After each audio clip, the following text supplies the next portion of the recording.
Hey, everybody, we're back here at Tech Alley Live on May 17th, 2025. It is the 4th anniversary of Tech Alley.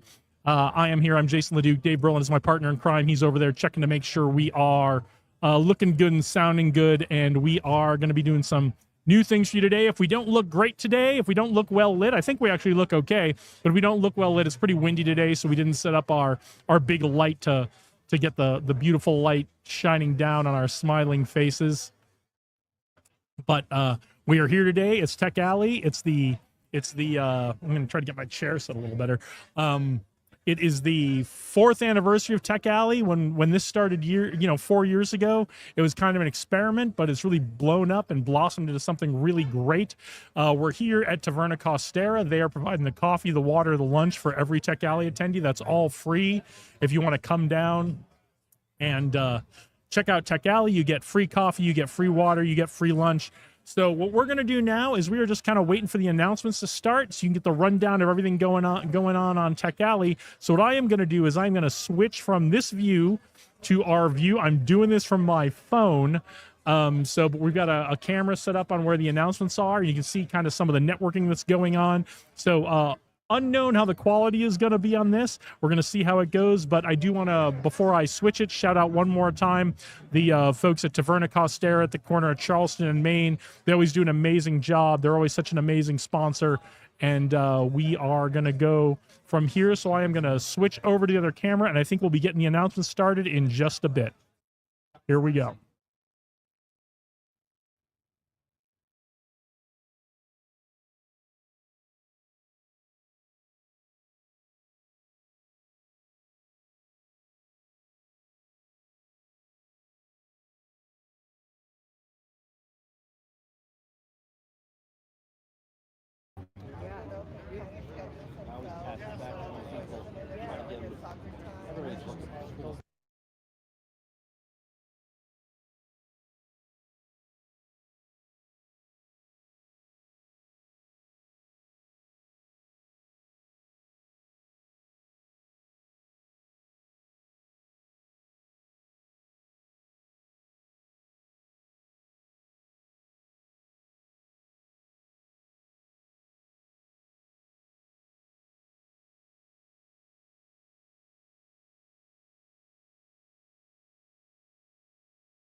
to the front so we can get these announcements going and get this party started.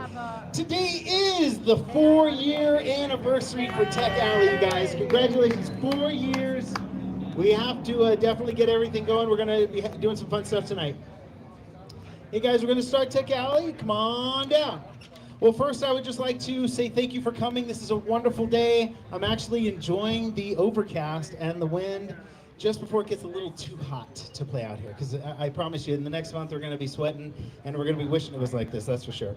Also, just remind everybody, please, there's a QR code on the wall. Register and get your ticket for lunch. We'll be handing those out, and I want to make sure that everybody's included in that so we can get our food. My name is James Roop. I am the blockchain educator here. I have kind of a messed up knee, so I'm not wearing shoes. It was just too hard to put them on and bend down. So I appreciate the grace on the flip-flops. But I educate on blockchain integration and technology, how to privately secure digital assets, and actually how to identify good assets over junk. I've been doing this for about 12 years, and I'm happy to teach anybody how to build that private infrastructure in their own home and how to yield interest off of these global networks. Nobody understands what I do, but I still hang out here anyway. All right, guys, so if you have any questions later on, I'll be teaching a class here in the Journey room at 2:45. And once again, my name is James Roop, and the company is Cardano Mint, because that's a mantra we want to say. We want those good things that are for us to mint and grow for us, right? Okay, guys, and let's get started. Now we're going to kick off with the speakers. We have Jason DeLuke. Come on up. Round of applause for Jason DeLuke. What's up, everybody? Welcome, Tech Alley! Yeah. Who's excited to be part of the 4th anniversary of Tech Alley today? Yay! Who has already made an amazing connection they wouldn't have made if they showed up today? Yay! Best part of Tech Alley. We're going to be doing our live stream, live from Tech Alley right over here. We want to talk to you about what you have going on. Who's a startup founder? Yay! We want to talk to you. Who's an investor? We want to talk to you. Who's got a business that supports startups? We want to talk to you. Who's got an event coming up in the next couple of months that they want the world to know? Put your hands down, Dave Berlin. You always have an event coming up. If you don't know Dave Berlin, get to know Dave Berlin. Who knows Dave Berlin? Yeah. If you have an event coming up in the next couple of months, whether it's a tech event or not, we want to talk to you. So come see us today. Come talk to us on our live from Tech Alley live stream. It's going out to the world, and we want to show the world what's going on here at Tech Alley every month, so that we can really get this Las Vegas tech ecosystem put on the map, okay? Yeah. All right, who's going to come see us? Everyone. Everyone. All right, I know James is going to come see us. All right, let me turn you back over to James. All right, thanks, Jason. Appreciate everything you do for Tech Alley. Getting that message out across the world on YouTube is so valuable for this ecosystem, so we appreciate it. We're also going to have Kurt Walker coming up, and we have Kurt Walker filling in for Kurt Walker, who's got my money. All right, guys. I first want to give props to all the founders that came out and pitched at the pitch event on Thursday night with Founders Live at Fusion 42. I actually think some of those founders are going to get funded, not just because of who was in the room and the interest level that was in the room, but also the work that they're doing to be prepared to be pitched. It really shows. There's a reason why founders more and more often from Vegas are absolutely getting what they need to actually go out and dominate these pitch competitions and things like that they're out. So something I'm actually personally very proud of is that we've got so many of the Vegas founders that are going to other markets, and they're winning. They're dominating these events. Number two, you guys know that we track all the capital that's available on a weekly basis, all the new capital that comes out. So this particular week, we have $4.3 billion in brand new capital across 25 funds, 75% of which is here in the United States. Last but not least, we have the Raise Fundraising Summit. We do this twice a year. We interview 50 of the best fundraisers from all over the world. We have panels, we have pitch events. The first 2 days are virtual, so wherever you go, you have no excuse to not be able to attend. That's the 3rd and the 4th of June. That's a Tuesday and Wednesday. And then we also have on the 5th an invite-only Raise room where we're going to have founders pitch a room of investors. That's here in Las Vegas. If you guys didn't get a chance to come hang out with us at Saffron, you're definitely going to want to next time. It's a great spot. We had a really good time. Last but not least, I want to introduce my friend, Mr. Nick Hughes from Founders Live. He's going to tell you a little bit about our session we're about to do. If any of you guys want to understand how to build a community with hundreds and hundreds of individuals or thousands across multiple cities, this is something Nick and I know very, very well. We're going to be breaking that down. Mr. Nick. Woo. Hello, hey, it's really great to be here. I'm Nick Hughes. I'm the founder and CEO of Founders Live. We're a global ecosystem for early stage startups. We're best known for our pitch competitions that happen now. We're approaching about 150 cities across 53 countries. I started in Seattle about 14 years ago. Sorry, 11 years ago in 2014. And I'm just excited to be here. Each year I pick a part of the world to travel to and go to our cities, meet the people, meet the founders, and it's really special to be here in Vegas. You all do have something very, very special. I can tell you that of the cities I've been to, which is probably 50 cities around the world, if not more, this is not happening on a Saturday morning. Okay, so the fact that you all are here, give it up. This is incredible. People are doing other things on a Saturday morning, and so this is great. Very excited to, yes, the session to chat and share my thoughts, and Kurt and I will go through how you really do build community and have that scale across the world.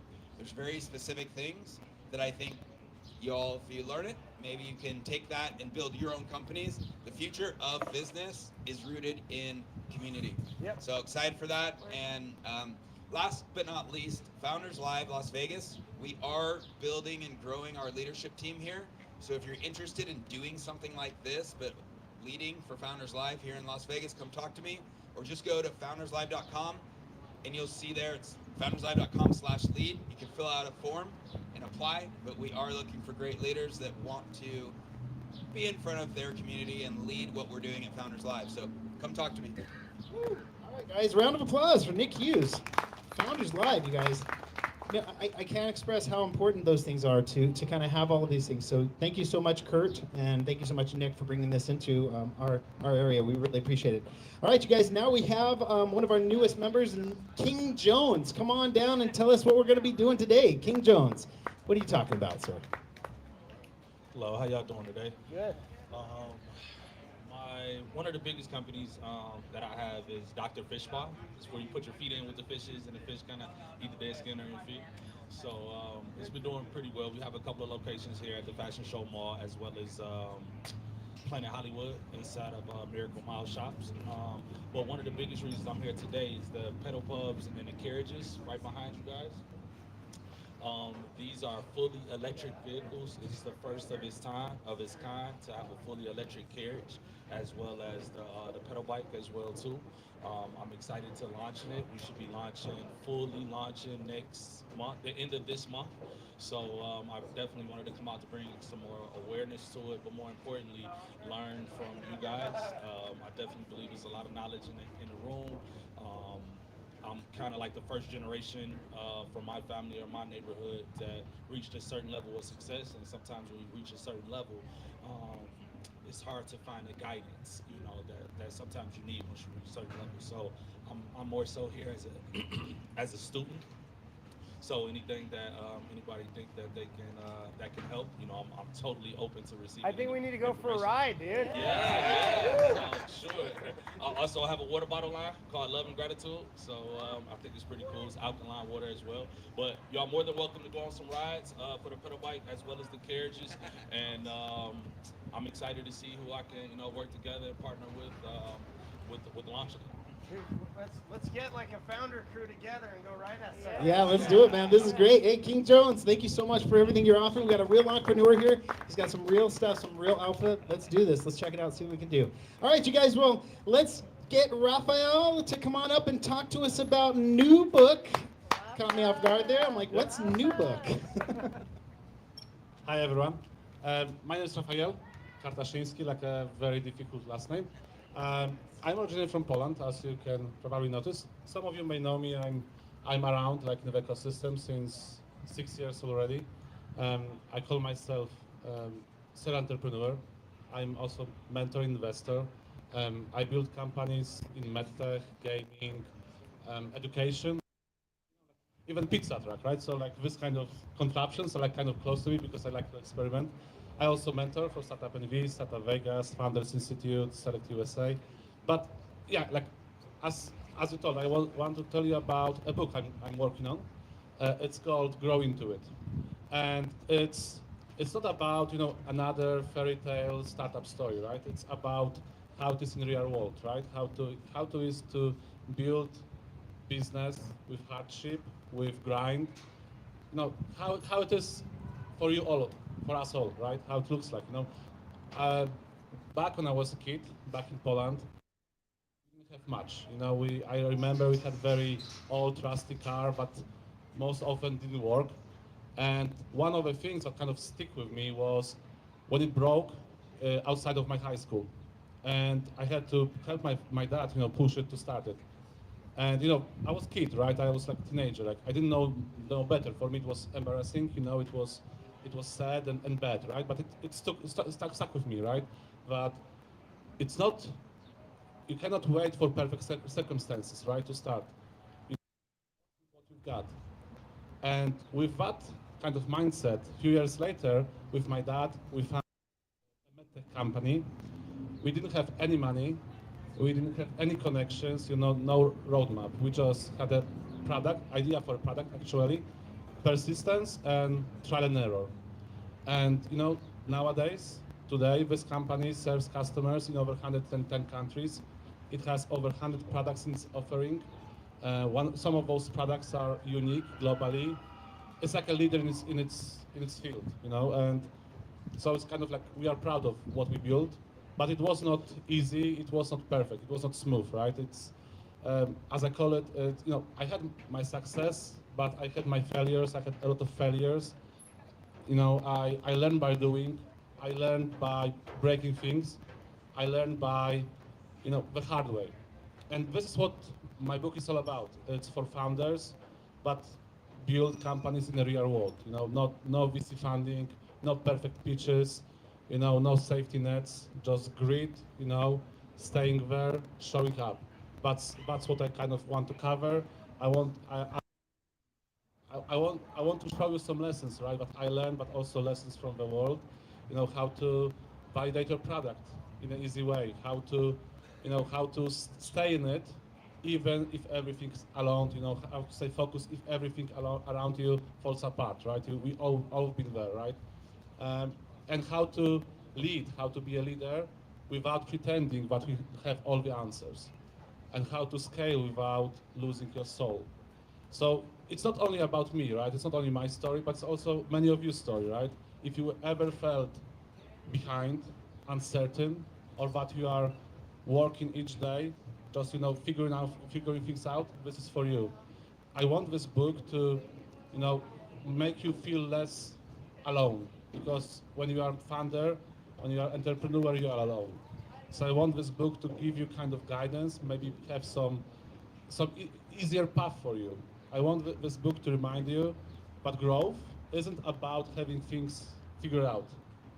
It's about showing up.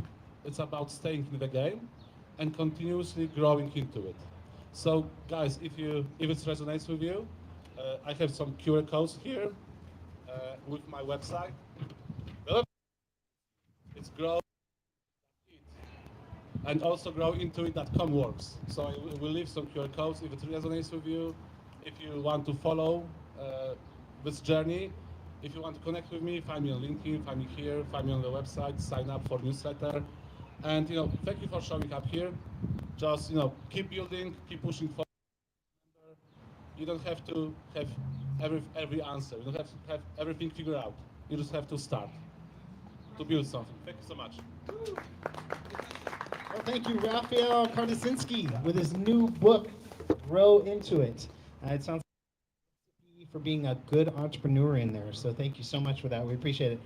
All right, guys. Well, we are going to get started now. This is the 4-year anniversary of Tech Alley, and it is going to get started now. Are you guys ready? Woo! Let's get this education going. Let's start sharing these ideas. Let's start talking. We're going to start at 11 o'clock, which is just about now. And we're going to do Who's Got My Money with Kurt Walker in the theater. So if you guys want to catch that amazing talk, head over to the theater now. Innovation Essentials, hosted by UNLV, Rachel Gomez. That'll be in Suite 150. Also Agile MV, Will Wang. I did see you here today, Will. Oh, he's in the room already. All right, Will. So head over to Suite 145, and those are all in the theater hallway heading down there. Las Vegas AI Meetup with Timothy May. We also have Derek Jameson co-hosting that meetup this morning. And we also have the wonderful Raphael Karsaniski with his new book. If you want to take that on, please check it out. Last one, Ask a Startup Attorney, Caleb Green. Nice shirt. He's got the green shirt on today. He'll be hanging out in Costera Taverna. Just kind of hang out there if you want to chat with him for a little bit. Then we'll be doing lunches at noon or 12:15. Come on over. We'll get some food. Make sure you scan the QR code so you can get your ticket and come on in. And then we'll continue events at 1:15. Demo times, Josh Stacy in the theater. And I did see Josh. Also, we have Las Vegas Drones in Suite 115, Social Marketing with Jackson Wright in Suite 155, User Experience and Product Design with Valerie Kahn in Suite 145, and Las Vegas Python with Adam Engler. And at 2:45, we have Sin City Programmers with Gabriel Burgos in the theater, and Tech Alley Youth Hour with Lee Jackson in Suite 145. The Untold Truth About SEO, Eric Lacoste in Suite 150. And then, of course, me, Blockchain Self-Custody, James Roop in the Journey Gallery. Come on, guys, don't miss it. This is really interesting stuff. I'd love to show you a trick or two on how blockchain works. All right, you guys, that's it for the announcements this morning. Please join and have fun. Make sure you talk to somebody. Make a new friend. Welcome to Tech Alley. The 4-year anniversary is on. All right, you guys, have a great day today. Woo!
because all the things we've been saying have been That's muted. okay. Apparently, that's okay. So, I don't know. It just popped up, so I don't know how long that's oh, maybe on. I just clicked it by accident. So they could explain why and nobody's we're watching back. now. So, You'd think they'd put a comment.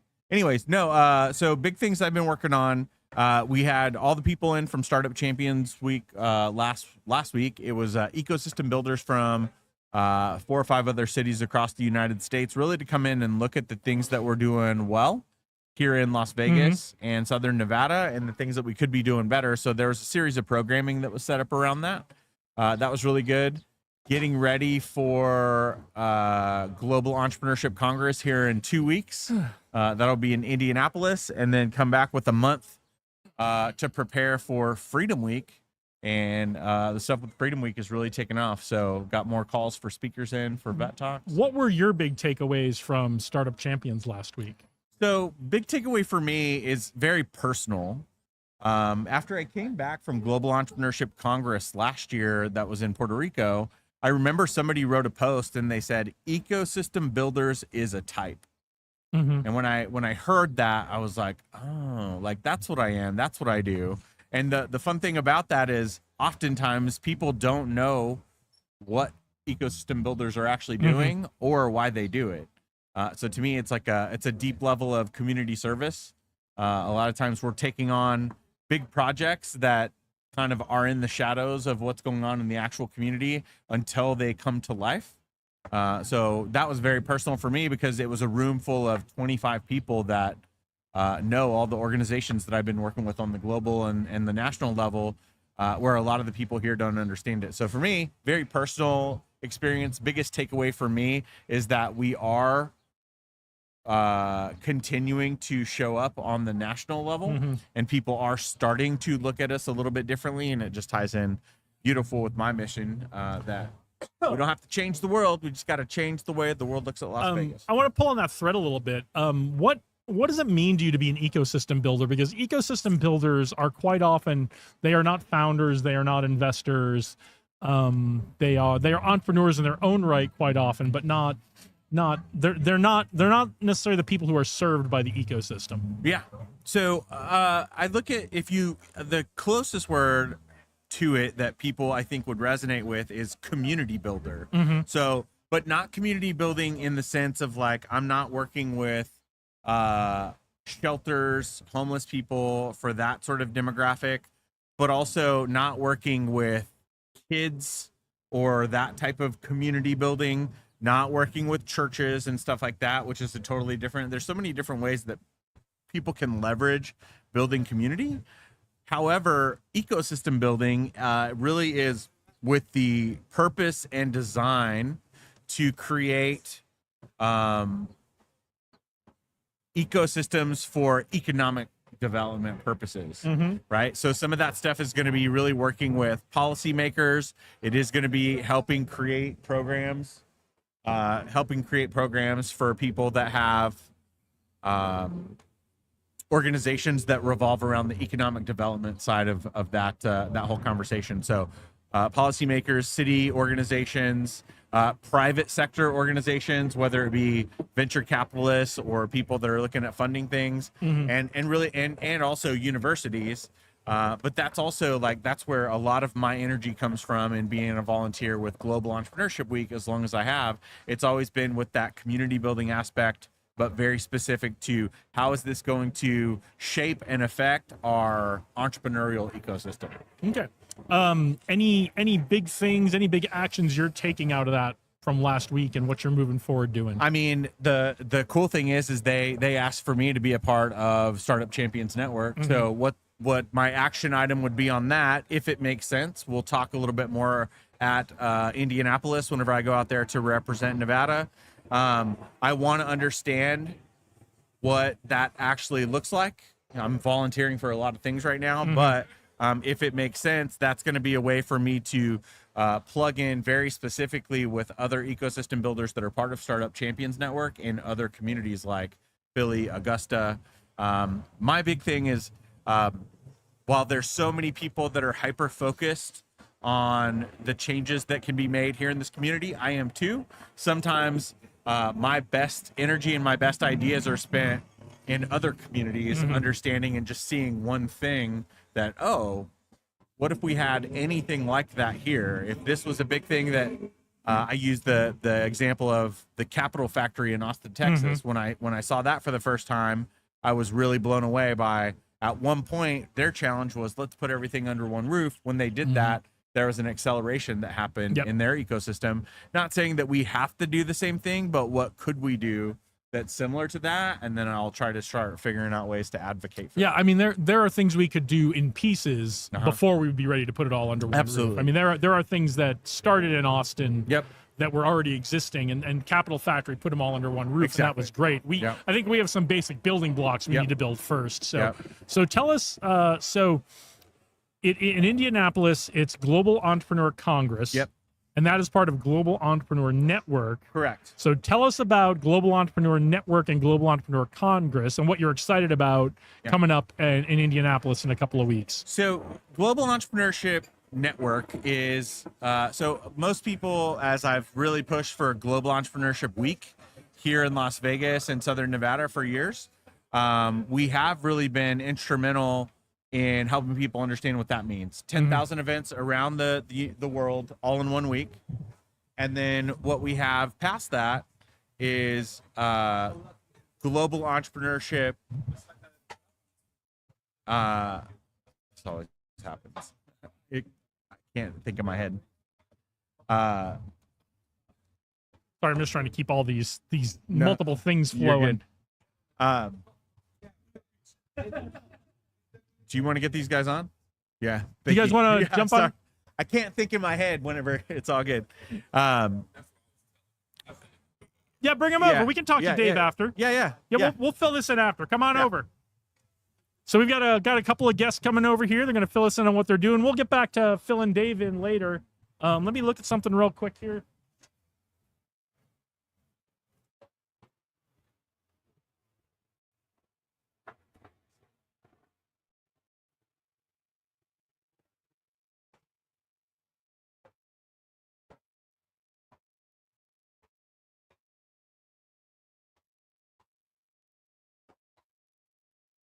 Right. Yeah, just send somebody over and we'll jump on with them. So yeah, we're getting a little organized here this morning, but we're gonna get some guests on here to fill us in on what they're doing. We're bringing them to Tech Alley today. While we're doing that, let me make a plug again for coming on down here to Tech Alley. If you're in Las Vegas, we are down here. There are all kinds of talks. You heard the rundown going on right now. Kurt Walker's doing Who's Got My Money, helping people find ways to fund their startup, which goes beyond doing equity investment, giving up equity for money. There are a lot of different ways, and Kurt talks about all of them in his Who's Got My Money sessions. What else is going on right now? It's escaping me what the other sessions are that are going on, but we have a lot of great sessions going on right now. We have crypto sessions going on later today.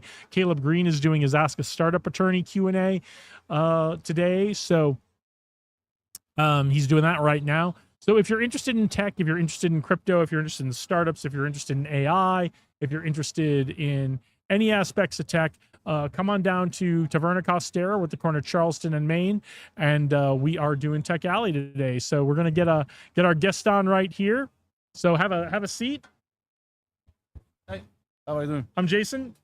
Rafael. Rafael, tell us all about. You have a book coming out, I guess. Yes. So yes. tell us all about it. Yeah, it's like it's a book for entrepreneurs, kind of like based on my story. You know, like you're at this point at some point in your life, right, when you want to give back, when you kind of like want to tell your story and maybe help others. Especially that I mentor a lot. Are you an entrepreneur? You're a tech entrepreneur? Yeah. So I'm, as I told my story right during the presentation, I came from Poland. I came here in 2019 while growing my medtech company. But as a kid back in Poland, we didn't have much. We had like a very old car, but broke a lot. And what stuck with me, right? That story, kind of like what I built my future on, was the situation when that car broke in front of my high school, and I had to help my dad kind of push it, to get it going. I was teenager, right? So it was kind of hard on me, right? Because it's like Yeah. you're feeling It's ashamed, it's right? look, when you're a teenager, it's a little embarrassing that your family's car breaks down in front of Yeah. school, right? When you're an adult, you're like, yeah, well, the car broke down. Who cares, Yeah, right? it's like everybody sees it's like piece of Right, crap, right? yeah. So, yeah. So, but it kind of stuck with me, right? But and the lesson from I took from it was that you can't wait for the right circumstances, right? You have to push with what you got, right? You have to Mhm. try to do well with what you have been given, and that's like kind of what we did with my dad.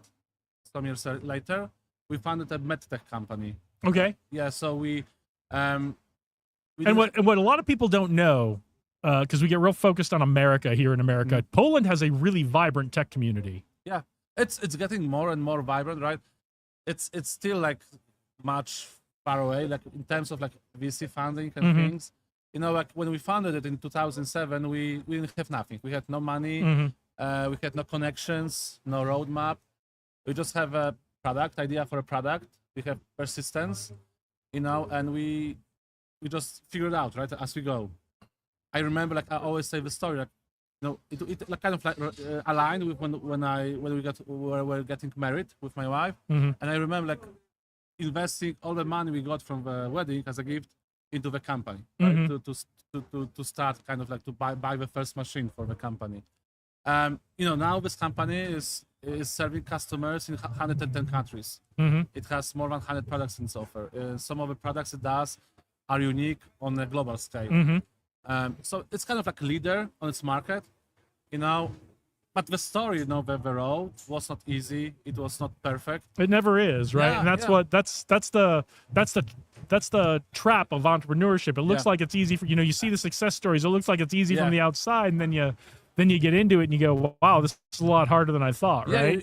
you never see the grind. You never see sleepless nights. You never see like the stress that hits you, right? Will I be able to make it to the next month? Yep. Will I be able to pay my employees? Right. So it's all about that, right? But like what kind of keeps me going is that I like it, right? I like being independent, right? If I fail because because of me, right?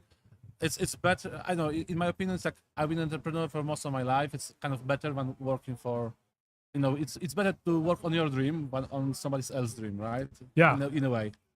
That's why It's not easier, but it's better, right?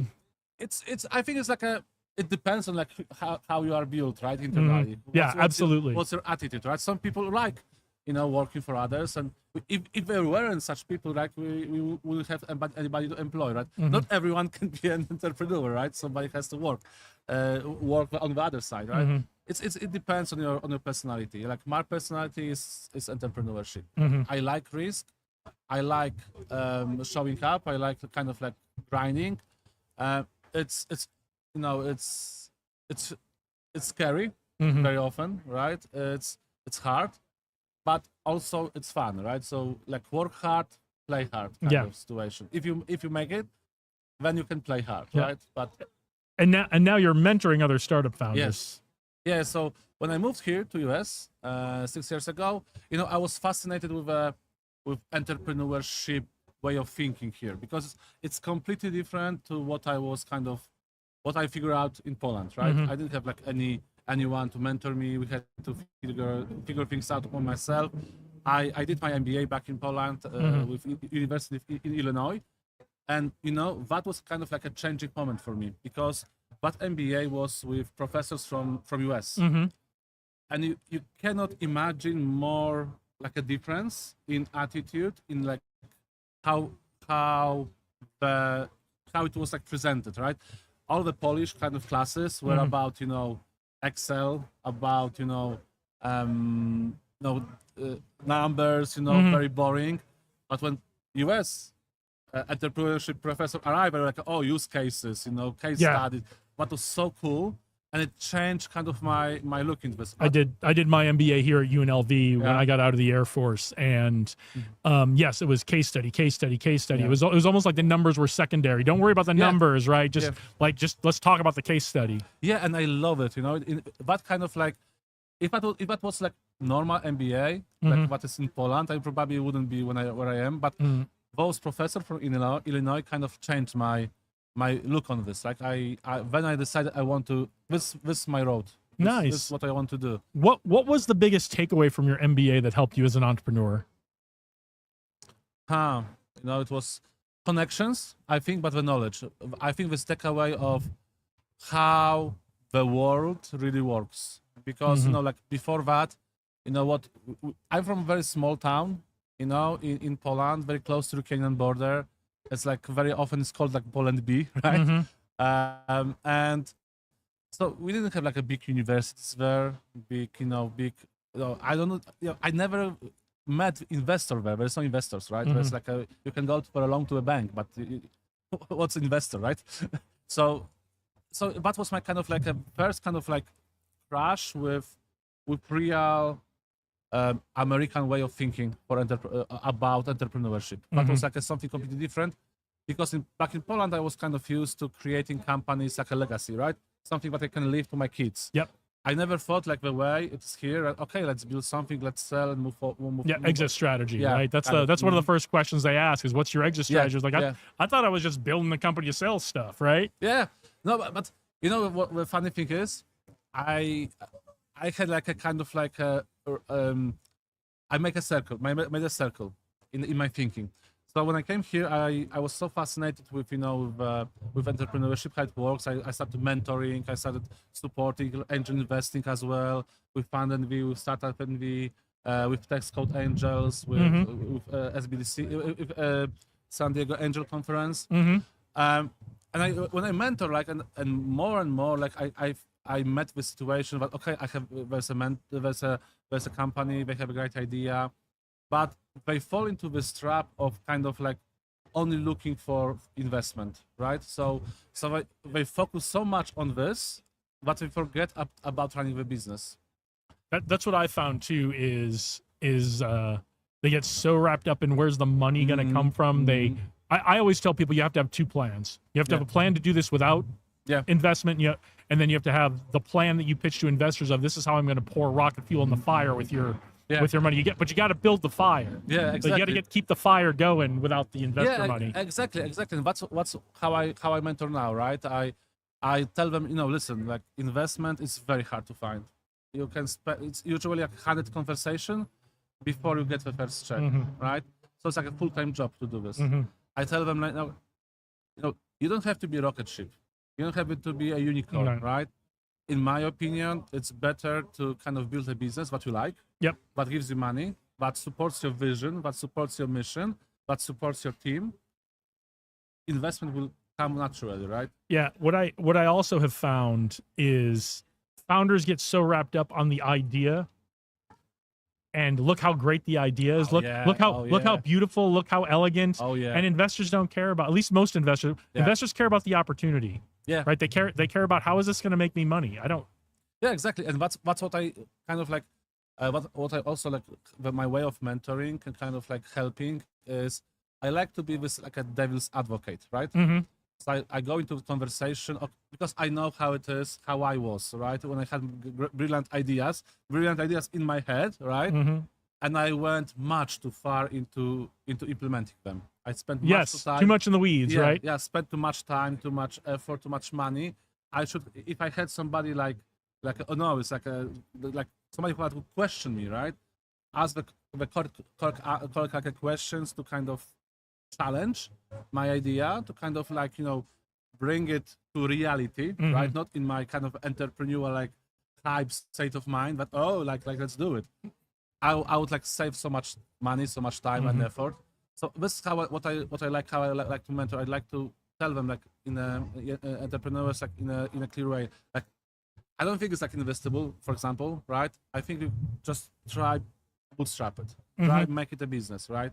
It's so hard to convince somebody to invest money into you. Invest your own time, right? Be your own boss. Try to do it, and money will come in a natural way. But because if you are, I learned that the more you try to do something, the farther you are from it, right? And I think it's maybe you also had like this kind of experience that if we try to do something, it usually doesn't work. But if you don't have like intention into it, right? If you don't care about it so much, right? It kind of starts working. You've got to I think you've got to focus on the process. You got to focus on getting up and turning the crank every day and doing the things you need to do. But when you're so focused on the outcome, that's where like you can spend a lot of energy being focused on the outcome. And I'm not meeting that goal yet, or I'm not where I want to be yet. Exactly. And we're all just much better served getting up and going, okay, what's on my list of things to do today? What's the Exactly. most important thing I need to do today to make this move forward? Great, I'm doing that first. Yeah, exactly. Because like if you know, it will eat you up. You'll get depression, right? From only thinking, oh, I'm not there yet. I'm not there yet. Yep. I have to. What will happen next week? What will happen in a month, right? So that's problematic, and that's also something that I'm covering in my book, right? So Yeah. kind of my experience and lessons, hard lessons, like lessons, like School of Hard Knocks, kind of. What works, what doesn't work, right? Where you should stop, where you should continue, and how to be sane at the same time, right? How to maintain this mental stability. And actually, that's like a big part of my book. This this depression, like the loneliness of an entrepreneur. Yeah, it can be. It can be really lonely. So is your book like your story with lessons intermixed, or is it kind of focused on It's more- lessons for entrepreneurship with your stories intermixed? It's this way, like so. Yep. It's more about like lessons about entrepreneurship with my stories built in. So I'm talking about strategies. I'm talking about golden circle. I'm talking about anti-fragile concept. Talking about Jim Collins and his Good to Great. Yeah. So I'm trying to give the reader this kind of idea of different concepts that we have in the entrepreneurship. I use a lot of examples. I use a lot of big and small companies I know, and most of them, everybody knows, right? Yep. But also small and big companies. So give you this kind of like holistic knowledge, holistic view of the things that we are trying to do. So I hope that if with that knowledge, you'll be more prepared. It's like also like if you know Greeny, right? And he wrote like mastery, and and we know that to be a master in something, you need to spend 10,000 hours on this. And I believe 10,000 hours of deliberate practice. Yes. Right. Not just 10,000 hours doing whatever. You got to be focused on it, and you got to be trying to improve during that 10,000 hours. Yeah, and I have this feeling that I have this kind of like 10,000 hours and like a mastery in kind of like thinking about especially my business, right? And I know what works, what not doesn't work, and I know how much kind of being exposed to different ideas, to different concepts in entrepreneurship, but also neuroscience, psychology. These are also things that I'm touching because they are part of the business. They're important. Business is people, right? Customers are people. So how can we not talk about neuroscience? Right. How can we not talk about sociology? How cannot we not talk about psychology? Right. So I'm also touching this kind of subject. I'm giving you some ideas what you should read, what maybe you should kind of go into to learn more about something. Because I'm like my parents, like what made me be here, because I was born in post-communist country, right? Right. Very poor part of the country. We didn't have nothing. So chances for me being here are minuscule, right? The amount of things that have happened for me to even be able to hear us are enormous. And many of us here, Americans, don't acknowledge how great we have just by being born here. You cannot imagine how many Polish people are dreaming about being able to be here. It is as an American, it wasn't until I went to parts of the world like Iraq and Qatar, deployed with the Air Force, that I realized how good we really have it here. Yeah, but even Poland, right? Yeah. You would think it's like a growing Polish, growing European economy. But again, like a lot of people are trying to come here because mentally, mentally, I'm more built like an American person, because one of another lessons that I talk about in the book is there's difference in cultures. And if you know about Hofstede and his research into cultural differences, there is something that's called cultural index. So he figured out like 6 different kind of values that describe a culture. And one of like 2 big difference between Polish people and American people are distance to power. So distance to power means how hierarchical we are. Yep. In US, we have very close distance to power. Right. We talk like friends, right? We very limit each other. If it was Poland, we will be sir, right? It will be. Yep. This is something when I went to Iraq, part of my job was to work with the State Department on foreign military sales. So we went through all this diplomatic and State Department training as part of that deployment. And that distance to power was, and this was 2012. This was over 10 years ago. Distance to power was one of the things I talked about is, as an American, you're used to this. This isn't how it works in other countries, especially in the Middle East where we were going. So, and we were in a class with people who were going to all different countries. It wasn't just all of us going to Iraq. So yeah, I mean, distance to power I was easily in my 40s before I'd ever heard that term. Right. And it was so eye-opening that even just that one thing can make a huge difference in a culture. Yeah. Another thing is risk averseness. Yep. Mm-hmm. Like Poland, it's like on scale of 0 to 100. Poland is like 92. Yep. US is like 30. Yeah. So it's a gap, right? Yeah, absolutely. It's a gap. So I always was like I was never risk averse. I like taking risks, very often stupid risks, but never like a stupid risk like risk my life. But in business I like risk. But in Poland it's not usual, right? So that's why you have to be like fit the drawer, kind of like you have to fit the box in Poland. That's why I always wanted to live in US because it's something different. For me, it's like a closer mindset to how I was raised. Yeah. Like my mom is great because she's like the person who's like, okay, like government job, stay at university, it's a government job, right? And my dad is always entrepreneur. He was always trying to do something. He was always trying to do something extra. This is why the outside of broken work. car all the time. Yeah. No, it's like he always like, but I think it motivated him a lot too. Yeah. Like, but you have to understand the difference, right? I always like to show you the difference. Like for example, in salaries, when I did my PhD at university, when I finished, I got a raise, $5. Yep. $5 raise for having PhD. I was making like $400 a month. So you can you can just like it's different world, right? Absolutely, 100%. So I'm so happy to be here, and that's also like part of the story of the book, right? But as I told you, like these are like general stories, like lessons from psychology, neuroscience, business, and intertwined with my kind of history, my kind of like lessons, but not only from Poland, because like when I moved here, as I told before, I was my first business here was a food truck. Then I helped with a school, private school. Then gaming, then technology. Now I'm working in a community that is helping companies from all over the world come to US and be successful here. Like now we have some Polish companies coming here. So that's kind of like what I like to do. Like I like to give back, but I also like to help others come here and experience how great it is to make business here, especially in Nevada.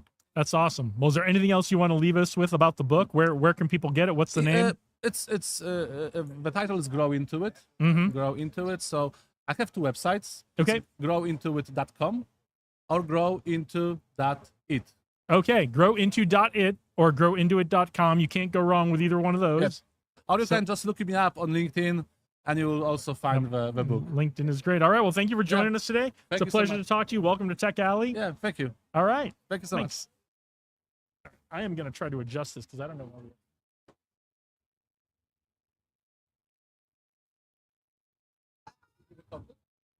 We did, yeah.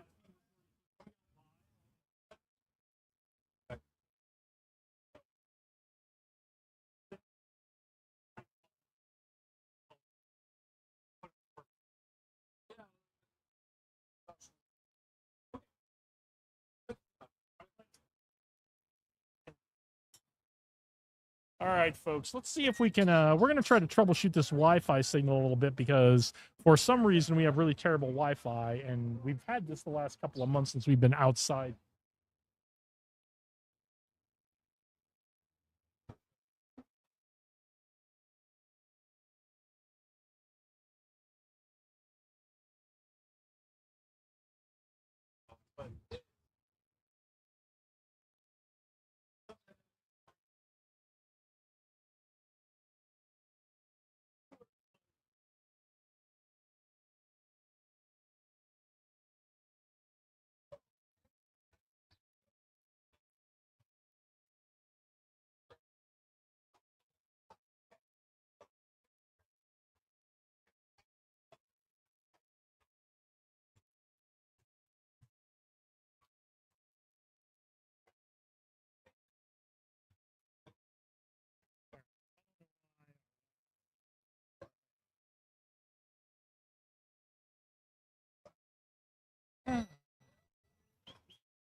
over.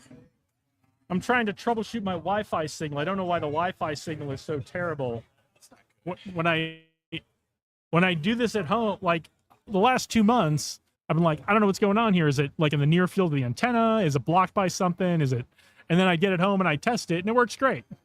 Probably a lot of interference. But I'm guessing it's got to be something with the signal here. So next month we might have to look into hardlining it right to the 5G. Yeah.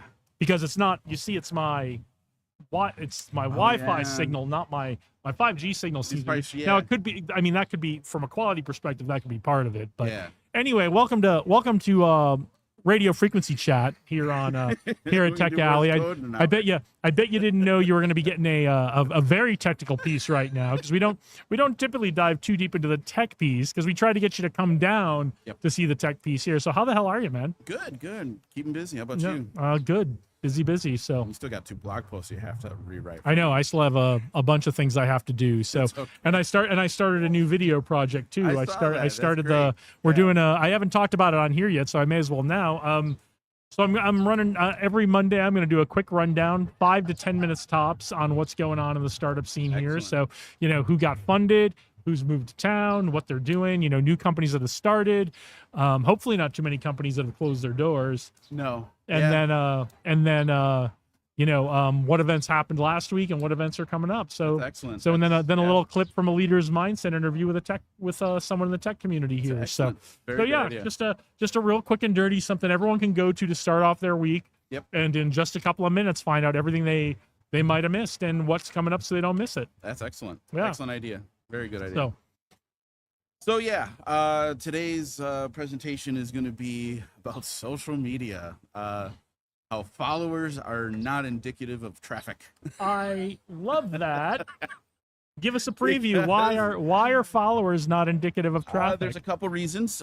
One, you can't really put a monetary value on a follower. Mm-hmm. And there's a couple things that people need to consider when they are told, hey, just get more followers and people will go to your business. Well, the big hard truth is that you don't actually control or own your audience on any social platform. It's not yours. It's the platform. No, you're kind of theirs. Yeah, you're in their ecosystem. So it's like handing a flyer to a bouncer, Right. and hoping the bouncer gives it to everyone in the club. You know what I mean? So a lot of people just need to understand that when it comes to starting a website and understanding all this stuff that people tell you that you need to have, the bare bones of it is, what are you going to do to acquire actual information and actual customers? Because they're yours at that point, whether that's the way that your web page is signed up, a drop in for an email,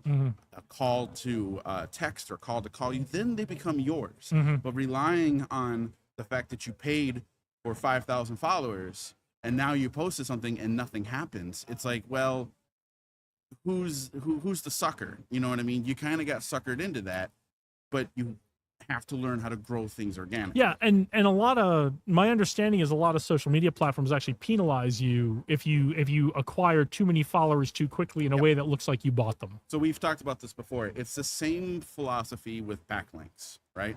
You don't want to buy 1,000 backlinks in 3 months. You want to acquire them over time, so that the algorithm, which is called the rank brain algorithm of Google, sees that over time you've acquired reputable, qualified followers, reputable, qualified links, therefore rewards you with higher rankings, right? If you pay for it, Google knows this. The platforms know that there are many businesses that rely on getting crap followers and then just selling the same stuff over and over again, and they get their money, right? So it's I feel bad for people starting a website and just relying on what they read from Google and other people that aren't at raising up the levels by telling them the same kind of antiquated stuff, right? If you learn how a website works and growing naturally, you will naturally grow. Yeah. It just takes time, right? So there's a lot of things when it comes to SEO and social media that butt heads, but there's a lot of things that they work in conjunction with. There's a lot of things that social media and SEO actually do very well together in. Okay. Right. And that's search intent, right? So if you want to get qualified leads or qualified people to follow your content, well, do the research and actually write something for search intent, right? Information, transactional, commercial, navigational. Mhm. What is it that you want to say? How are you going to say it better than other people? Mhm. And then let people know this is how I operate my business, what I feel, blah, blah, blah, blah, blah. But say it so well Mhm. with thought and conviction and experience that you're forcing them to want to learn more about you.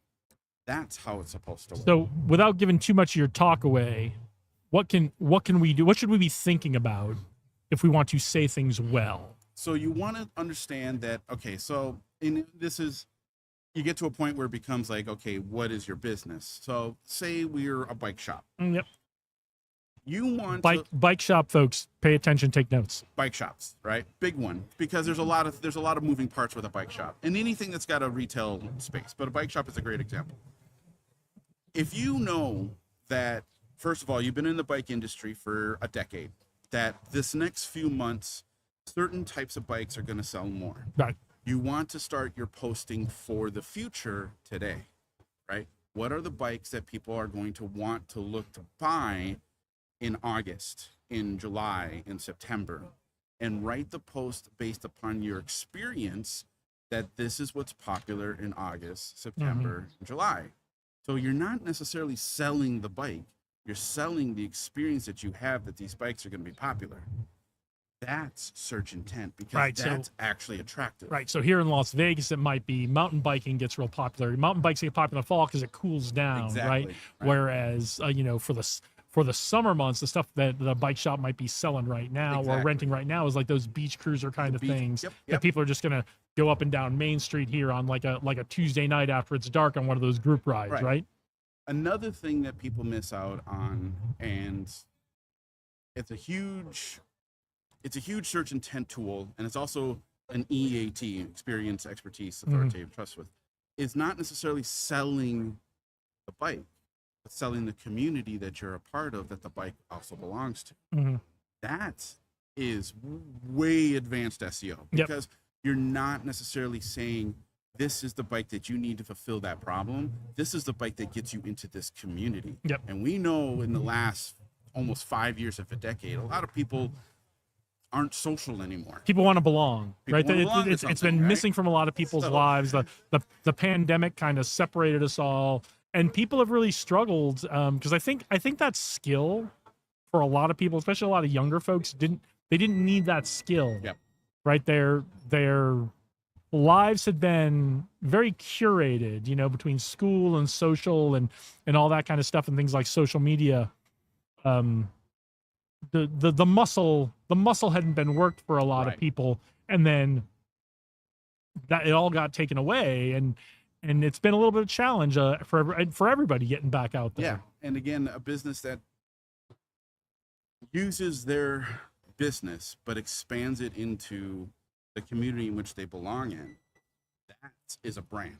That starts that brand conversation for Yep. that company. And that is ahead of just someone that has a garage of bike tires and bike seats and bike frames and just wants to sell quantity, right? You want to sell something beyond the quantity so that people come back Right. to your business. Right? And there's room for bikeparts.com, right? There's Exactly. room for that business out there, but that's a big like wholesale kind of business, right? And that's building into that ecosystem. You have to take away the fact that this is transactional, right? Transactional. I need this type of bike chain. I need this bike tower. This is the Yep. highest ranking website. I'm going to go buy That's it. for people who are already in the community. Exactly. But if you want to build a brand, which is the other one, is not that it's not a brand, it's just transactional brand, but a commercial brand, that's what separates. That brings loyalty and customers and people coming back and people saying, oh, what about this event or what about that event? You start growing more plants around your central hub plant, and now you got yourself a garden. And that's really advanced SEO. That's beyond within the last few months of understanding how social media and SEO and web pages work. That's using everything together. Very, very few businesses, first of all, have heard it, Second of all, implement it. It's just they don't know where to Yeah, start. well, and it's hard, like you talked about a few minutes ago. You can go search all this on the internet, and you can try to follow the advice you find on the internet. The 7 quick things you can do to get your website SEO ready today. But there's a deeper level of knowledge that comes with applying even those 7 basic tips, right? Yep. And it comes down to what the business owner wants first. An SEO like myself can come up with 1,000 ideas, right? I can come up with 10,000 on top of those 1,000. It doesn't matter if it's not going to be passionately followed and disciplined in its execution by the owner of the website. Right. It's got to be something that the owner wants to be done. If that's the case, I can fulfill that will. No question. Point me in a direction and go. But if a person says, I don't know what I want to do with this, I don't know isn't a powerful keyword. I can't rank for that yet. You know what I mean? So what should owners be doing? What are the focused and disciplined actions they should be taking when someone like you says, here's what you need to do?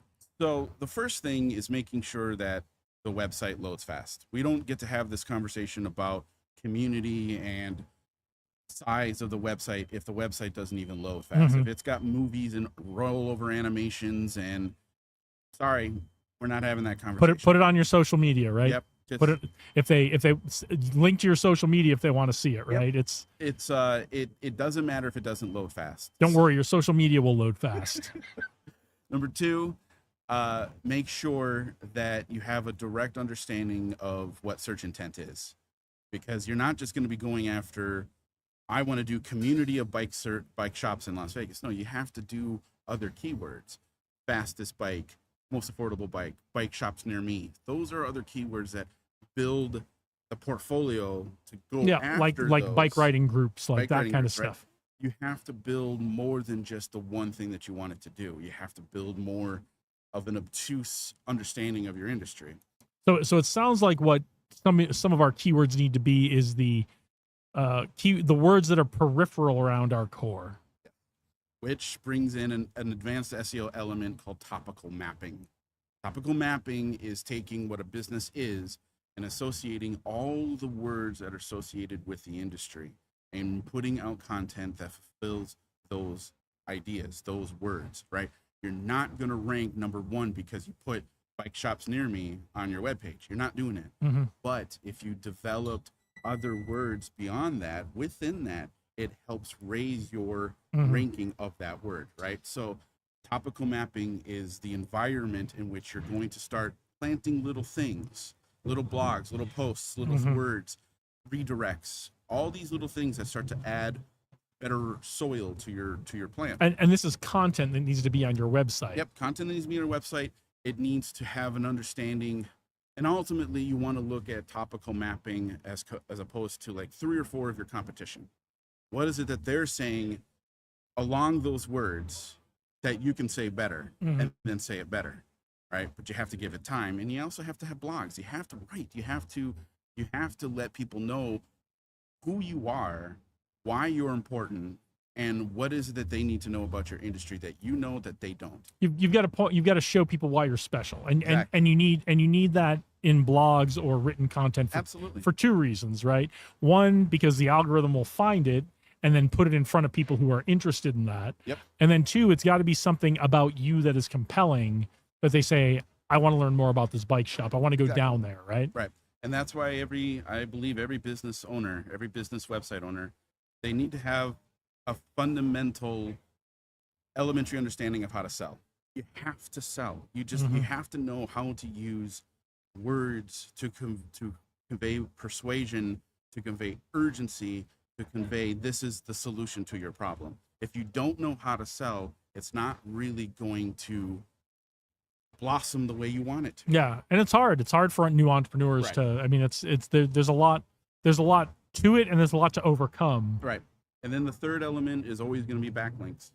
A business website needs to be pushed out into other places, other directories, other industries, even national industries, national directories. You have to take what you have, because it functions and you have good wording, but you have to let people know that you exist. Yep.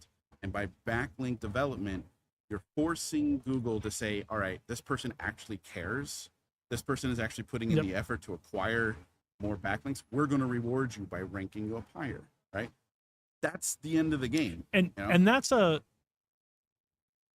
a skill that takes a lot of time to develop, and there are a lot of tools, and I mean that sounds like a very simple thing if I just need to get backlinks from other websites to my, but I mean you put a lot of effort into that, and there are a lot of tools that you use. Yeah. You know, you have to put a ton of effort into that. It's not something we would probably recommend that a business owner or a founder try to do on their own if they don't have the expertise. You're absolutely right. Even with as long as you and I have been working together, how many backlinks have I worked on getting you? You've worked incredibly hard for the and we're just, I mean, it's been a few years and we're just now getting to the point where they're just kind of showing up going, oh, look, there's one we didn't even ask for. Right. Because of the work that was in looking at the best bang for your buck for a certain type of backlink, it manifests itself over time to grow, and you don't even have to really do much about it, right?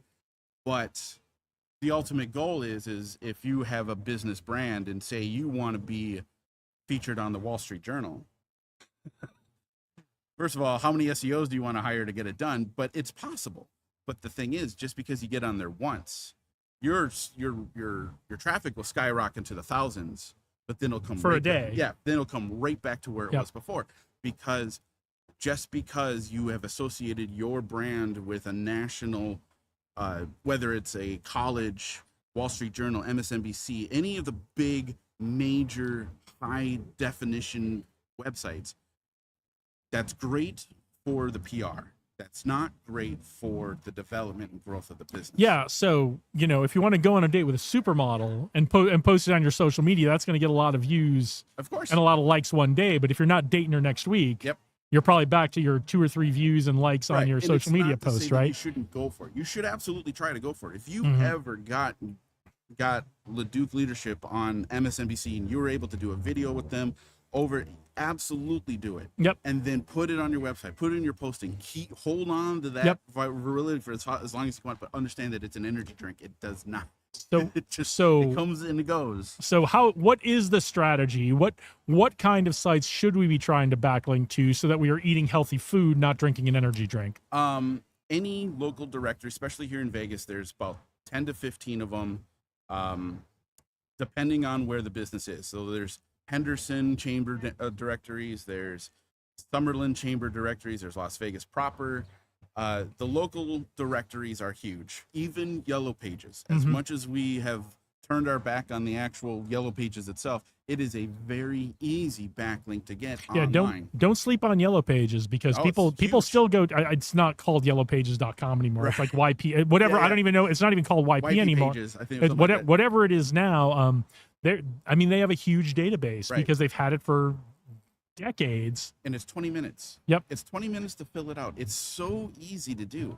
I mean, and I feel bad when I look at when I do an audit and I don't see it on there, and I'm like I don't. And again, a lot of people just don't know. But it's you have one easy thing to do for the client, right? It's, as far as the numbers are concerned, yellowpages.com is a 76 domain rating, which is above like 75 million websites. It's above all of them. That's what a domain rating is. Yeah, the number is how many millions of web out of 100. Out of 100, right? So if you want to look at a perspective, the number one website for the last 8 years is Facebook. Yep. Right. Domain rating of 100. Backlinks are in the billions. The traffic alone is in the billions for Facebook. That's why it's been number one for the last 6 years. Yellow Pages is like under 100. It's like 76. It still gets millions of views, right? And it's 20 minutes. You fill out a name, address, physical location, and a website, and you're done. And then you do another backlink look later on in a couple days, and there it shows up. Yep. It shows up, and you get all of that traffic. Right, because you got to remember, Yellow Pages shows up in search. When people go in and type something for search, it shows up in search. It may not be where you would go to look for something, but when people type something into a search engine, Yellow Pages shows up, and results from Yellow Pages show up in search. Yelp is always a good one, even though it is still just a website platform. If you can't get a Google My Business profile, then Yelp is the next best Okay. alternative. It still gives you the backlink. It's still a very powerful website. And you just may not have the options to get a Google My Business profile, so that you can't show up on the map pack. But with Yelp, you can show up on first page for certain industry inquiries. Chamber of Commerce, every single that's a guaranteed give me. Depending on specifically here in Las Vegas, that integrates into the Metro, Henderson, and Urban, and the Latin Chamber. That's an easy one. You know, it's an easy directory to fill yourself into.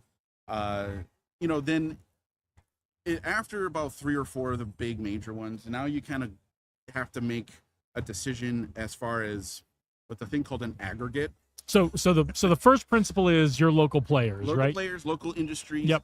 Get those look. And the thing is, it's easy to look. Just look up industry directories for blah blah blah. For whatever town you're in. You'll get a list, Yep. and right there, that's you screenshot the list or you link it, and you get it done in a couple hours. Yep. After that, depending on if you have a brick and mortar or an office or you're in a service area, may depend on where you go with. It's called an aggregate. An aggregate is like 4-star, New Star.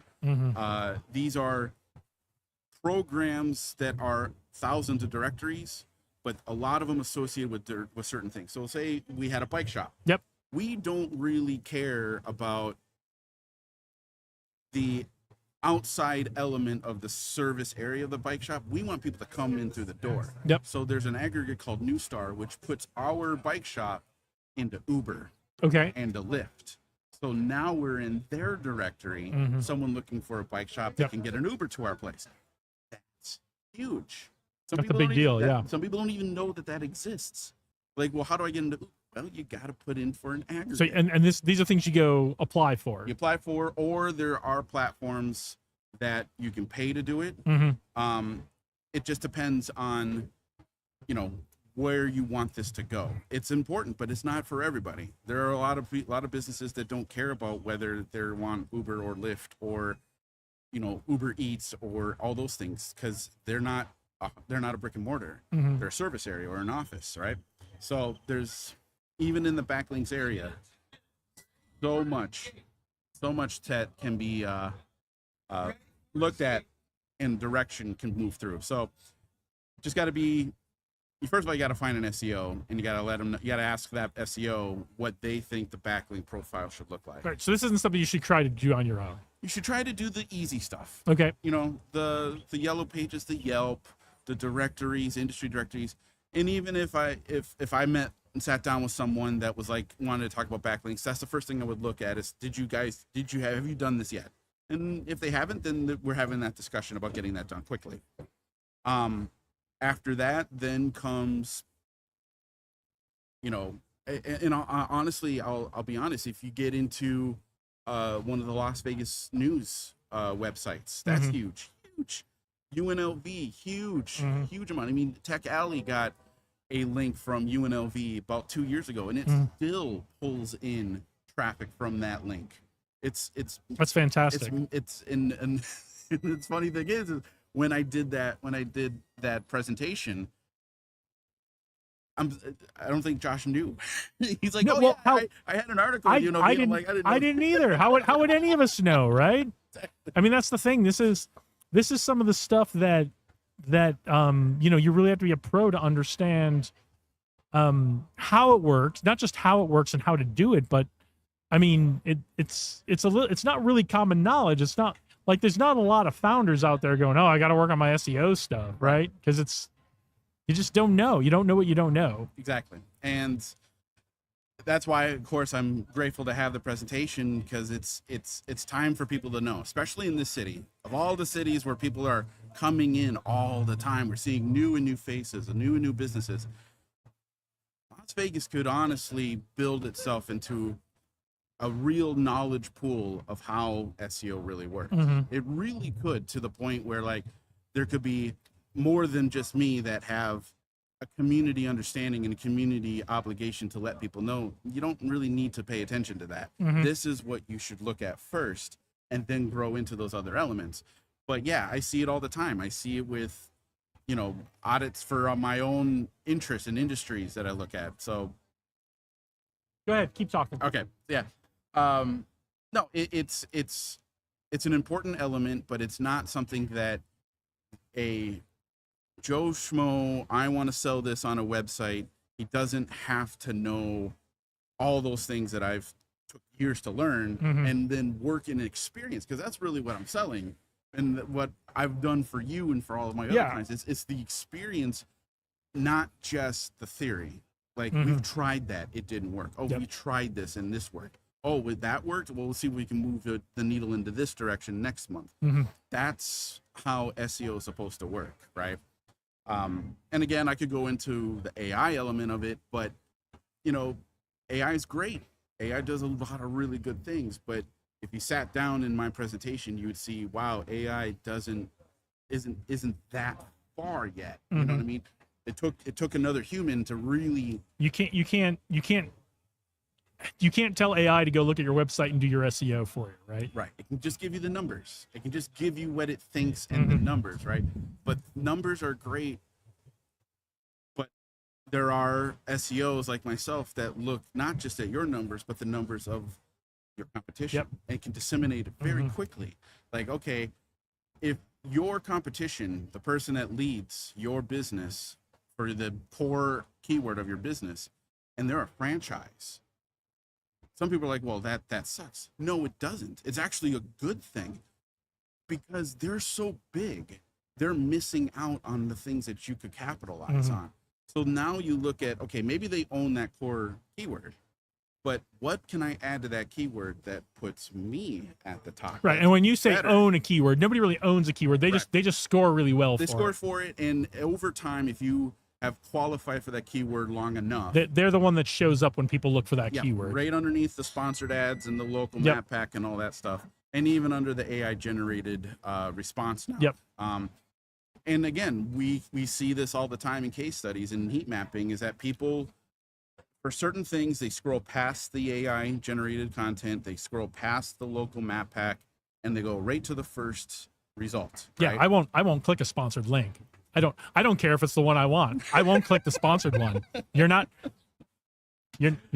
making more ad money, Google. I will skip it and go down to where it shows up as the non-sponsored link. Yeah. I Take get it. that. You're right. No one actually owns a keyword forever. However, there are industries that have done very well over time, so that they franchise. I mean, you essentially may as well own it. If you're the one that's showing up first, you may as well own that keyword, right? But it's not like people are out there buying these keywords and going, no one else can use this. Right. It's not like that. And the thing is as a business website owner, you got to be. You kind of have to look at your competition seriously now, because this is Las Vegas. No one is in a vacuum here. Everyone is vulnerable. Everyone can win or lose traffic on their website by what they're not saying as opposed to what they are saying. Now, let me ask you a question, because you have done an excellent job coming up with the keywords we should be using for my business. You work really hard on that. We look at them every month or every couple of months on we're doing well on this one, we're not doing well on this one. These are new ones we think we should use. What I do with that, and this is one of the ways I use AI, is when I create episode descriptions for YouTube, when I create social media posts based on those episode descriptions, right? All of it all starts with, like, I record a video, and then I take the transcript of that video and tell AI to create an episode description. And I tell it, and I plug in as part of my prompt, try to work in these keywords, and they're the ones that you want us to try to use on the website, right? So those keywords are going into my YouTube descriptions. And then when I plug it into to take that episode description and create a LinkedIn post and an Instagram post, same thing. Try to work in these keywords. Is that a good strategy? Is that helpful? Does that hurt the website? How does that work? So, as far as if we looked at that element of AI as like a baseball game, you hit a single. It's a single, right? Now, if you want to hit a triple, if you want to hit a home run, there is ways in which we have to talk to AI that we would normally want to talk to a computer, right? So what you could do to start a home run type of content is look at those keywords that I gave you. Go to AI and say, I want to rank for multiple versions of these words. Okay. Take these words and expand them based upon being in Las Vegas, based upon training for leadership, Okay. conflict resolution. So you get a lot more words. Okay. Now, what you do is you take that list and you say, okay, my name is Jason LeDuc. I do this is my business. This is my business website. I want to start creating a multi-level campaign based upon these types of contents with these words. Okay. You see where this is going, Yeah, right? yeah. Now you're not telling AI what you want it to do. You're asking it to assess you. Okay. That's AI. That's the next level. Yep. So it's almost becoming like a therapist at a certain point, right? Help me help you. Yeah. You Which know? which is a lot of what I use AI for is what's the content we should generate, right? Right. Or one of the recent things I've been playing with AI is I'll take the 3 most popular videos in the last 28 days from my YouTube, Yep. and I'll say, okay, I want to create social media posts out of these. So watch the video, which really means look at the transcript of the video, right? And create a post, and then we put in like the keywords we're trying to. Yep. Right. And then what I have it do is I have it look at those 3 and they say, okay, now create a theme that we can put around this for the week, right? Yep. So I've the AI, like I said, it's not going to be give me what I want. Yep. Tell me what you need me to do. Yeah. Very different conversation. But the I've done this for myself just out of curiosity, and it works because you got to look at. It's kind of like building up the blocks for your business. AI is the opportunity to knock the blocks down and build it up in a different way. You may not agree with it, and there's going to be things that they suggest. You're like, no, I don't want to do that. That's just not part, right. That's good. That's a good thing, right? Because then you can add more. Say, well, I don't think you understand that this is what I don't want it to do. Right. It does not Give me an alternative. Give me an alternative, right? Or what else would you do for the future, right? Because that's a different type of inquiry. This doesn't replace a conversation with a human. Right. It doesn't. It sounds fun and it's really introspective, but at the end of the day, like, we didn't have the conversation about keywords until we saw them show up over time. Yeah. You know? Yes. And then from there, we took those core keywords and we expanded it out. Yep. You can have AI do that for you. Yep. No problem. Great idea. But it's only going to give you what they think you need to see. You have to tell them who you are to actually have it understand who you are. Okay. So I know that's next level. One step at a crazy. time. One step at a time. It's fun. It's But entertaining. keep but yeah. keep working with AI. Keep trying it. Keep trying working with things. AI. Look at what your business is and the bigger spectrum above it. That's the big thing that a lot of people miss is what does your business, where does it fall in the cog of the machine? And what do other people get when they work with you or they use your services? What's the bigger audience involved, right? Because a lot of people don't even know that their business ties into another audience based upon a different hobby or like or shared common interest. And just understanding what an adjacent audience is to your business opens up a completely different perspective of your brand. Well, that sounds great. We'll talk about that next time. Adjacent Exactly. audiences. So we'll let you get ready for your talk. What time is your talk today? 2:45? Yep, I still got some time. So, Okay. 2:45. Do you know what room you're in? 155. 155. So one of those, yeah. So if you're in Las Vegas and you're interested in SEO, you're interested in getting some advice and some help from Eric, get on down here Yep. to down here. downtown Las Vegas. We're centered around Taverna Costera, the corner of Charleston and Maine. If you're in Las Vegas today and this is interesting to you, there's really no reason not to get down here. It's gonna And get if a lot more you're interesting and if you're not in town today, and you are coming to town, try to plan your trip around the 3rd Saturday of the month because that's when we're doing Tech Alley, Exactly. and that's when Eric is doing his talk every month. So Exactly. Anyway, all right, thank you thanks, very man. much. All right. Good to see you again. See ya. More Wi-Fi troubles.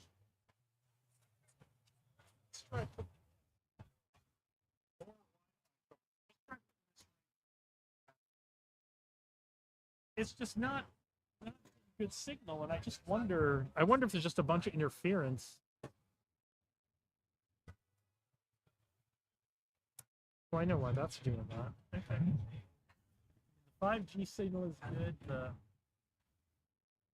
Yeah. See, we have this little thing that says the connection's unstable. And I just wonder, and maybe it's the 5G part of it, not the Wi-Fi part of it, and that's just the icon it puts up. Ah. So we'll keep trying. But the good news is we're getting all this recorded in 4K. What's up, sir? Come by after lunch.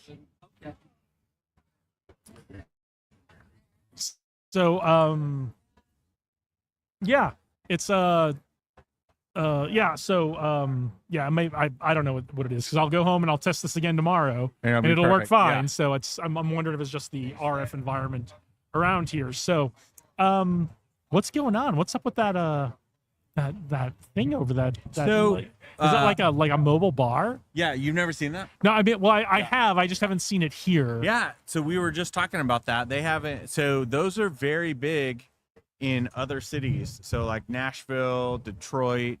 Is that one of the ones where you pedal? Yeah, you pedal to get it going. Now I was talking to King Jones. He's the guy that runs it. They're fully mobile and fully licensed and fully insured and everything to run on all Vegas streets, including the Strip. Okay. So we'll have to get him over here to talk about it. Yeah, absolutely. Because I took a huge interest in it because there's a lot of overlapping interests in stuff that I do. Well, it's very colorful. But also like the ideas like bar crawls, stuff like that. Yeah. Brunch crawls. And then I texted it to a few people, and it looks very much like a thing bachelorette parties would really like. Yeah, bachelorette parties. Which I'll say this: you don't want to get all sweaty starting off your bachelor party. There's so many of those here, but yet I feel like Nashville is just slaying us on those. You know, I kind of have heard informally that the climate has changed a little bit, and a lot of people are not coming to Vegas for bachelor and bachelorette parties. They're going to other cities. So, but yeah, I think that's an interesting thing because as it does change, well, now seeing these here, I haven't seen these here. There's a wedding one too, but I feel like these aren't going to be something that we don't see every day now. Like you're going to see these a lot more. Yeah, these are. But just these taking are people newish. from like art from like downtown to the Arts District, stuff like that'll be fun. These are newish to Vegas. I've seen them kind of come and go over the years, like onesie twosie. Mm-hmm.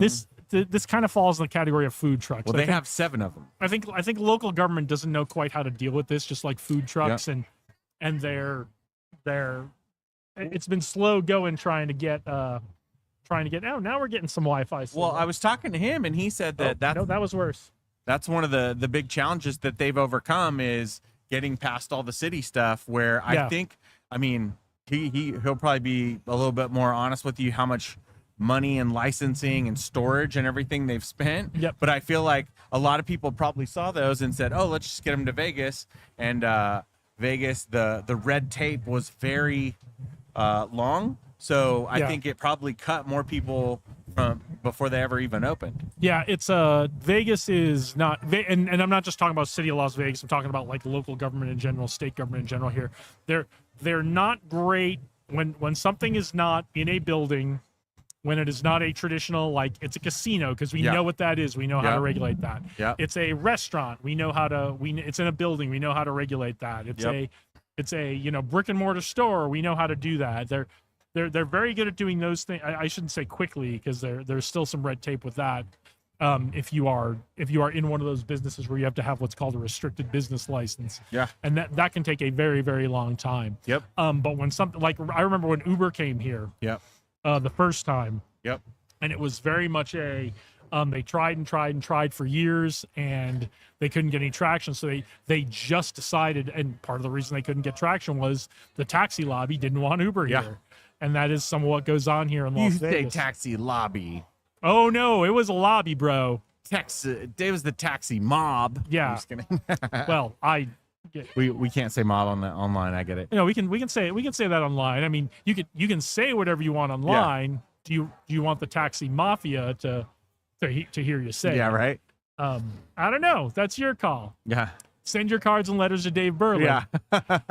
send your guys who break thumbs to If Dave you, need, Berlin. if you need to find me, I live at the Cosmopolitan. Yep. Just ask for Dave. So yeah, so it's cool. It's always cool to see these novel things coming. But they do take a long time, and it's just there are things that local government kind of knows how to do, and when it's novel, they struggle with it a little bit. Yep. Well, now it's going to be figuring out how to monetize it. So hopefully we can get King on here. He can talk Yeah, about I'd love it. to. I'd love to get that. I'll wave him down in a minute. Yeah, when he comes by, everybody's kind of grabbing lunch right now, so that's good. Oh, are we on the? So welcome to Taverna Costera. We're live here at lunchtime. Yep. Lunch is free if you're Tech Alley participants. So lunch will probably be open for another, I would say, 30 minutes or so. If you can get yourself down here. I didn't catch what the menu is today, but it's always great. So come on down to Taverna Costera and I feel like we beat the heat for sure today. we got incredibly lucky with the overcast today, and the wind has not been terrible. So I feel like there's two ways today could have gone. And one of those would be like the camera would have already shut off and been like, I'm too hot. Leave me alone. yeah, we're definitely hitting that time of year, and I'm gonna have to look into before June. I'm gonna have to look into getting us some kind of awning, and we're gonna have to work on these Wi-Fi internet issues. We're gonna have to figure this out at some point because we never had these issues inside or upstairs. So I don't know what it is about this little area. I don't know if maybe these buildings are acting like a shield or I feel like there needs to be like just something that can hook onto a tripod that like makes an umbrella but weighted. Like there's so many solutions for something. No, we're like that. definitely gonna need something because we started out here a few months ago, and we've been in this mode of the sun is kind of on that side of the building, but once the summer hits, that sun's gonna be over there much quicker. So that should be fine. There's a fan in that camera. I don't worry about that. I mean, next month if it gets super hot, we'll start putting an ice pack on that camera like we did with the old ones. But there's a fan in that camera, and it's super quiet. You don't know it's running. Nice. So, but yeah, we've been incredibly fortunate. But yeah, I've got to look into some kind of awning for us, something that is tall enough that we can still get our light there. Because we've been lucky with the overcast because it's windy today, and we were worried about putting the light up with the big dome on it, the big cloth dome on it. I was worried it would get knocked over on somebody and by the wind. And we've been incredibly fortunate it's been overcast because if it was bright and sunny, we would probably be like super shadowed right now because the sun's over there behind the building and will very quickly be making its way around the building. So we've been incredibly lucky that the light's good and the wind has not gotten too crazy. So before we were just getting into what Global Entrepreneur Network and Global Entrepreneur Congress are. Yeah. So you're coming up in 2 weeks going to Global Entrepreneur Congress. Yeah. So give us the rundown on the network and give us the rundown on what's coming up in 2 weeks. So Global Entrepreneurship Week is always the easiest part to start. That's 10 or 15,000 events all around the world, but it's all ran by community organizers, and most of those people are volunteers like myself, right? Global Entrepreneurship Congress is where we pull all of those ecosystem builders, founders, venture capitalists, and policymakers all into one location to really help design and understand what is the entrepreneurial ecosystem and climate going to look like globally. So like this year we have Mark Cuban. Mark Cuban is the keynote. This is the first time that it's come back to the United States in 15 years. It's been a long time. So really excited about that. We'll have a lot of local, when I say local, American people that haven't made it to the other communities in the past. So, but Global Entrepreneurship Congress and Global Entrepreneurship Global Entrepreneurship Week are just 2 programs of the 13 programs that all fall under Global Entrepreneurship Network. Okay. So there's lots of other stuff. There's like GEW or Global Entrepreneur Invest, which is the network of all the investors and stuff that work on a global level to look at different ways that they can funding strategies and things like that. So there's a lot of other programs that fall under Global Entrepreneurship Network. The main ones that I'm a part of is Global Entrepreneurship Week and Global Entrepreneurship Congress. Okay. Very cool. So yeah, I think there's going to be a lot of exciting things to talk about. Obviously, I'm going to be going in the capacity of representing Nevada, but really talking about the stuff that we're doing with Freedom Week. And here's a little update. So Freedom Week is like my own little, not my own, but we've created it to be like a mini global entrepreneurship week, but just focusing on veteran entrepreneurship. I mean, it's still a week. It's Still a not. It's week. not like a mini week. It's a full week of stuff. Full week. It's one segmented audience that focuses on global entrepreneurship week as a whole. So by talking about veterans and just for that week, what we're doing is we're also kickstarting the conversation for GEW in November. It's great because this year we're going to be doing the second Veteran Entrepreneur Library up in Reno. Okay. But because of one of the articles or one of the posts that I talked about launching Vet Talks, which what I'm really excited about, Vet Talks is going to be like the TED Talks, but for the military community. That started to get some very big visibility, and I love LinkedIn for this, but somebody in Philly picked it up. We've already talked about building some sort of relationship with Philadelphia from the ecosystem builder standpoint, because I met ecosystem builders in Puerto Rico last year, and now it's to the point where they're like tagging 4 or 5 other people saying, hey, have you seen this? We need to start a Freedom Week in Philly.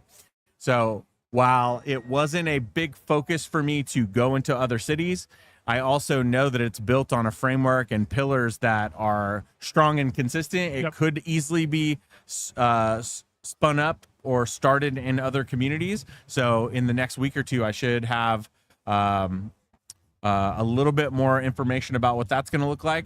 But I'm actually going to be sitting down in Indianapolis with some of those ecosystem builders from Philly to talk about, even though there's only about a month, if we could have them do like a kickoff an event, a panel discussion, and I don't know if you know this, but Vets in Tech is going into Philadelphia. I didn't know I that. I saw their post. They're launching so a now chapter just there. trying to figure out how to build some bridges That's there very cool.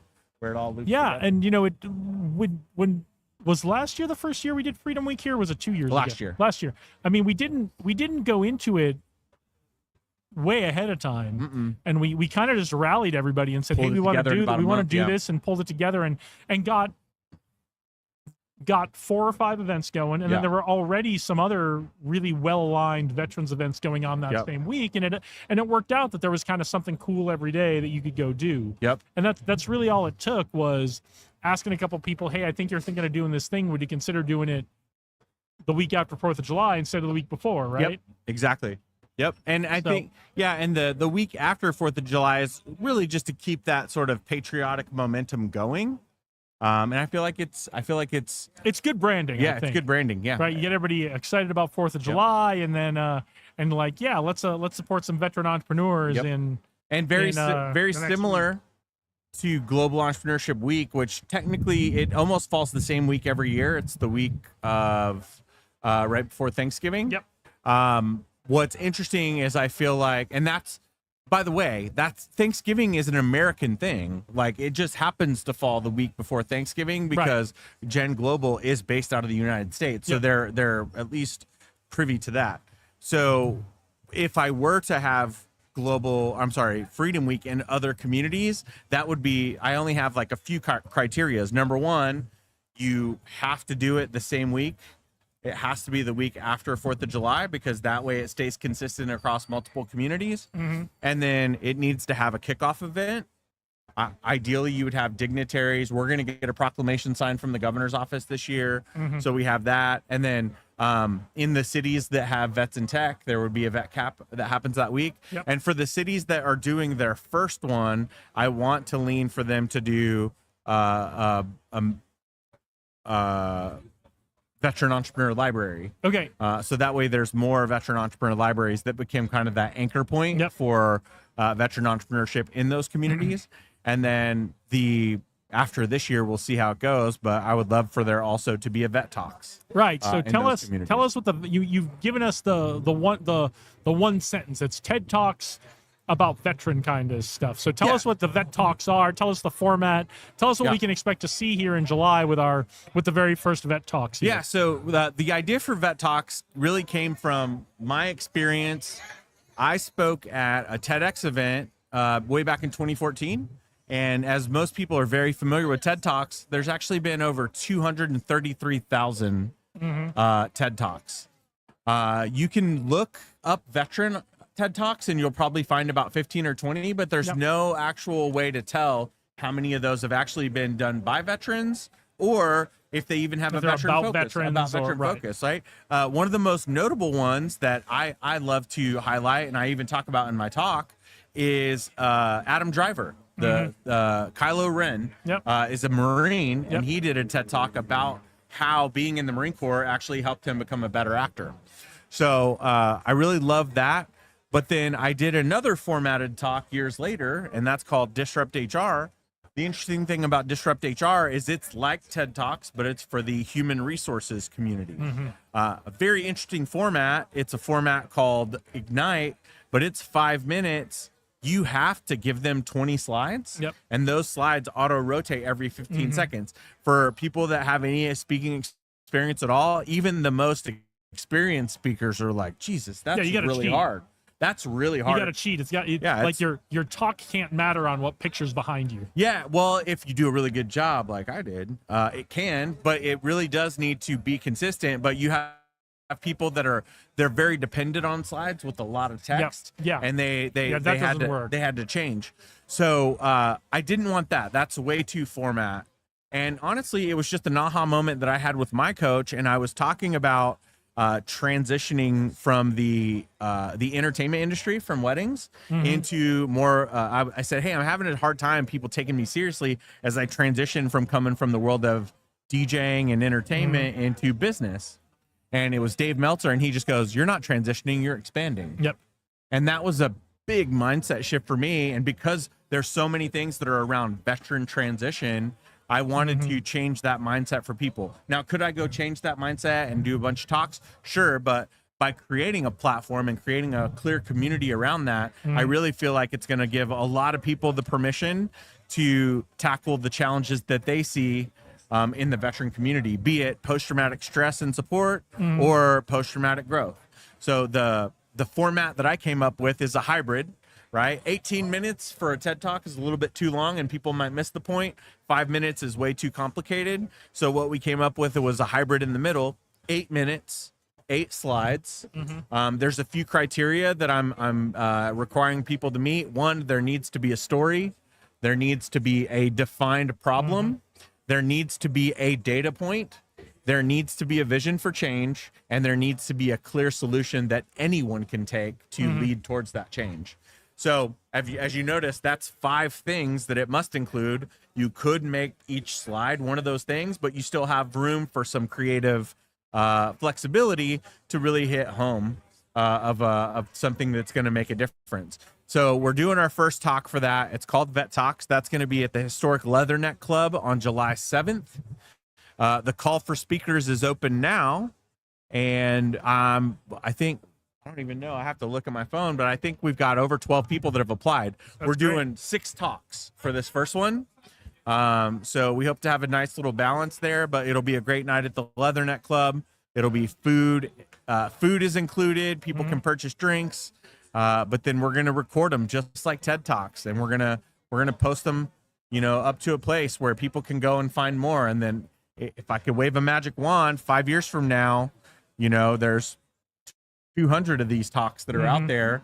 We're running a podcast maybe of interviewing the people to talk about their vet talk and go a lot deeper. But it does create that platform in the community for people that want to make a difference. Awesome. What other highlights do we have coming up for Freedom Week? For Freedom Week, let's see. We have there's going to be a few more announcements on Freedom Week soon. I think there is the new update's going to be a panel discussion that's being added for Warrior Rising. Okay. And then the application for the proclamation goes out this week as well. Okay. Awesome. Those are the big ones. Okay. So that's going to get us to Freedom Week. That's going to get us through the trip to Indianapolis. That's going to get us through Freedom Week. And then how are things looking for GEW for the fall here? So GEW is November 17th through the 23rd. As again, we are a little early on that. I will say that it is the same week again in Las Vegas as it was for F1. Yep. So we'll We have don't pick the week. we don't So we don't pick the week. I know but, people always say, "Why did you pick it during F1?" We didn't. We don't Yep. pick the week. Yep. It's all over the world. So there will be some opportunities to get some stuff going. I think we're gonna do some more things closer to the downtown area to stay a little bit away from the F1 traffic and crowd. Yep. But feeling good about that. There'll be a lot more big announcements coming out for Global Entrepreneurship Week after Global Entrepreneurship Congress, because that's actually so Global Entrepreneurship Congress happens around the same time every year, and that's why they do it in May, June, or July, so they can really kickstart the conversation. They can start kicking things yeah. off for the week. Yeah. We For need the a little brand and extra all time that. here Yeah. in Nevada because Yeah. we're kind of just getting started on this. We're this is our third year. Third, Fourth? fourth year Fourth year coming for up? well, let's see, 2021, 22, 20. Yeah, we did almost nothing in 2021. 2022 was kind of our breakout year. That was the beginning. Yeah. really the 23 beginning. was much better, and last year was great. Yeah, last year there were a lot of events. But I think this year will be the one that really hits home. Okay. All right. What else? Vets in Tech. What's going on with Vets in Tech? What's the big news for Vets in Tech right now? Actually, well, we've got that chapter opening up in Philly. Yep. One of the things that we both did, we talked to the lady who's now like helping grow the chapters individually. Yep. Mhm. So we will have a chapter meetup coming up soon. But the big announcement for that for Freedom Week is DraftKings is sponsoring the event venue location for VetCap Oh, great. during Freedom Week. I believe it's the 10th Are they doing that at their place again? at their place. What's Yep. what's great about that is on the 9th, Mm-hmm. we are going to be just across the street at Blackfire for the Gathering of Angels That's pitch correct. event. Yeah. So I like that we're kind of consolidating some of the events around that area down by the Durango Casino. Yep. Absolutely. That'll be really helpful. As am I. That Yeah. things are kind of consistently in that area of town. Yep. Yeah, I think that's going to work out well too. Because last week for Startup Champions, there were things that were all over town. Yeah, there was 3 pitch events going on Three the pitch same events night. all going on in different parts of town. Like 2 of them at the same time, one of them earlier in the day, but people were showing up at all different places looking for the wrong event. No, absolutely true. Very true. So yeah, those are the big things that are happening from my battlefield perspective. The hot. I don't know. I'm trying to troubleshoot this as we go. It feels a little warm, but it's not hot, and it's not getting an alarm on it. So maybe I'll throw an ice pack under it and see if that helps with our Wi-Fi. But it's I'm wondering if it's not really the Wi-Fi, it's the 5G. So welcome to troubleshooting chat. Right. So, all right, man. Who else should we be talking to today? I can see if I can get King on. Let me. Yeah, please do. I would love to. Actually, I'll tell you what. If you can get King on, why don't I let you sit in this chair and you can talk to King, and I can try to troubleshoot some stuff.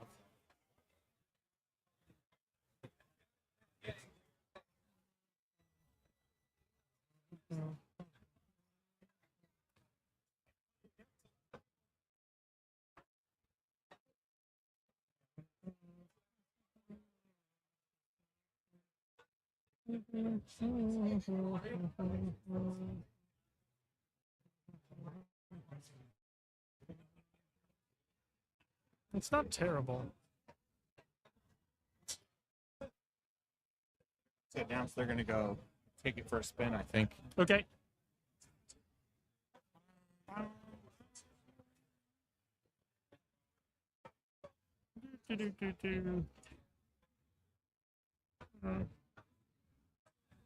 Yeah, there's something goofy about this. Yeah, folks, we're just trying to troubleshoot. The Wi-Fi is a little goofy here. I'm not sure why this keeps happening here. It's not I know it's probably a little choppy if you're watching live. We're always recording this, and we're gonna have the high quality videos for you later. So yeah, just apologize for kind of the dead air while we're troubleshooting stuff here. Hey Dave, would you grab an ice pack out of that and just stick it under the router? I don't think that's what it is, but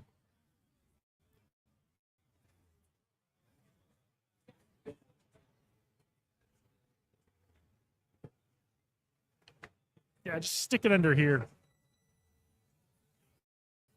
I don't think that's what our problem is. Yeah, more to look at. So, all right. So, all right. Ah, it's been a great tech alley. We've done some good stuff today. So, I am gonna. Did you get to eat? No. Do you want to try to go eat? Yeah. You go ahead and go eat. Grab something right quick. And I'll fill some time here. I'll tell everybody, so we're here. We're at Tech Alley, live from Tech Alley. Tech Alley is the monthly tech startup event, community event we have here in downtown Las Vegas. We're centered around Taverna Costera. They're serving lunch right now. It's every third Saturday of the month. And we are doing lunch right now. Taverna Costera provides free lunch to everybody who's a Tech Alley participant. All you got to do is come down and scan the code so they can get a good head count of people who had lunch. Always delicious. I don't know what's on the menu today, but we are having a great time with Tech Alley. It's a beautiful day. It's a little cloudy, but not too hot here in Vegas, which is always nice when we're outside. So. We are just going through doing the Tech Alley stuff. So Kurt Walker had his talk this morning. Who's got my money? That's always one that people get excited about because they get to learn how they can get funding for their startup. And it's not always about, equity funding where you're giving away a piece of ownership of your company to the investors, but you are, there are other ways to uniquely fund your startup without giving equity away. And that's what Kurt talks about a lot in his talk. A lot of really creative ways to get your startup funded. So it's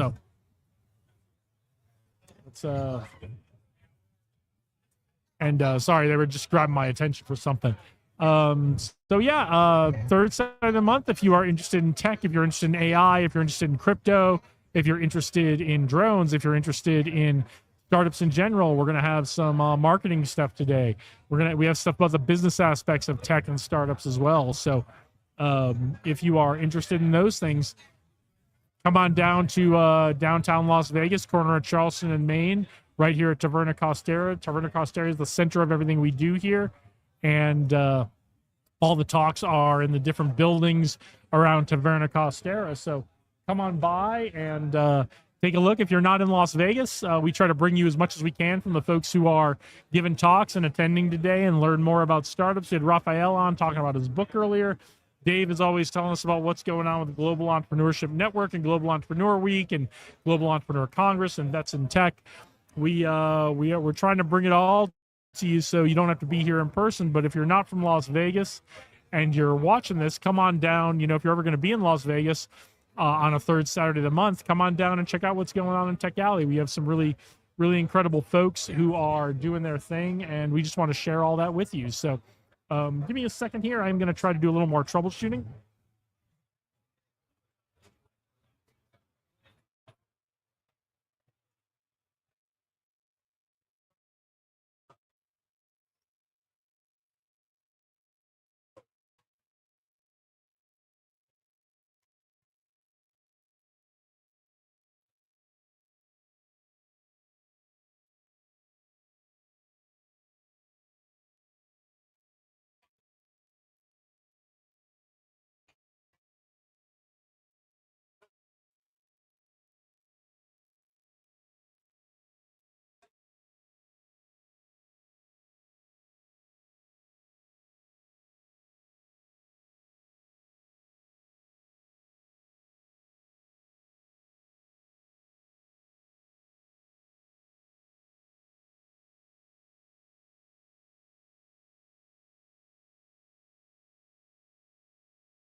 I go to the workout or and just if anything, just listen and hear what people are doing and saying.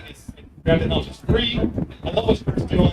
We're trying to find that next step in Tech Alley here. How do I raise money? How do I know what that next step? Kurt's doing a tremendous amount. Definitely leverage that. Let me know if other people have ideas. I definitely want to tie them into what we're providing here as a community. But look for that email. Take part of the Telegram group because it is very, very valuable.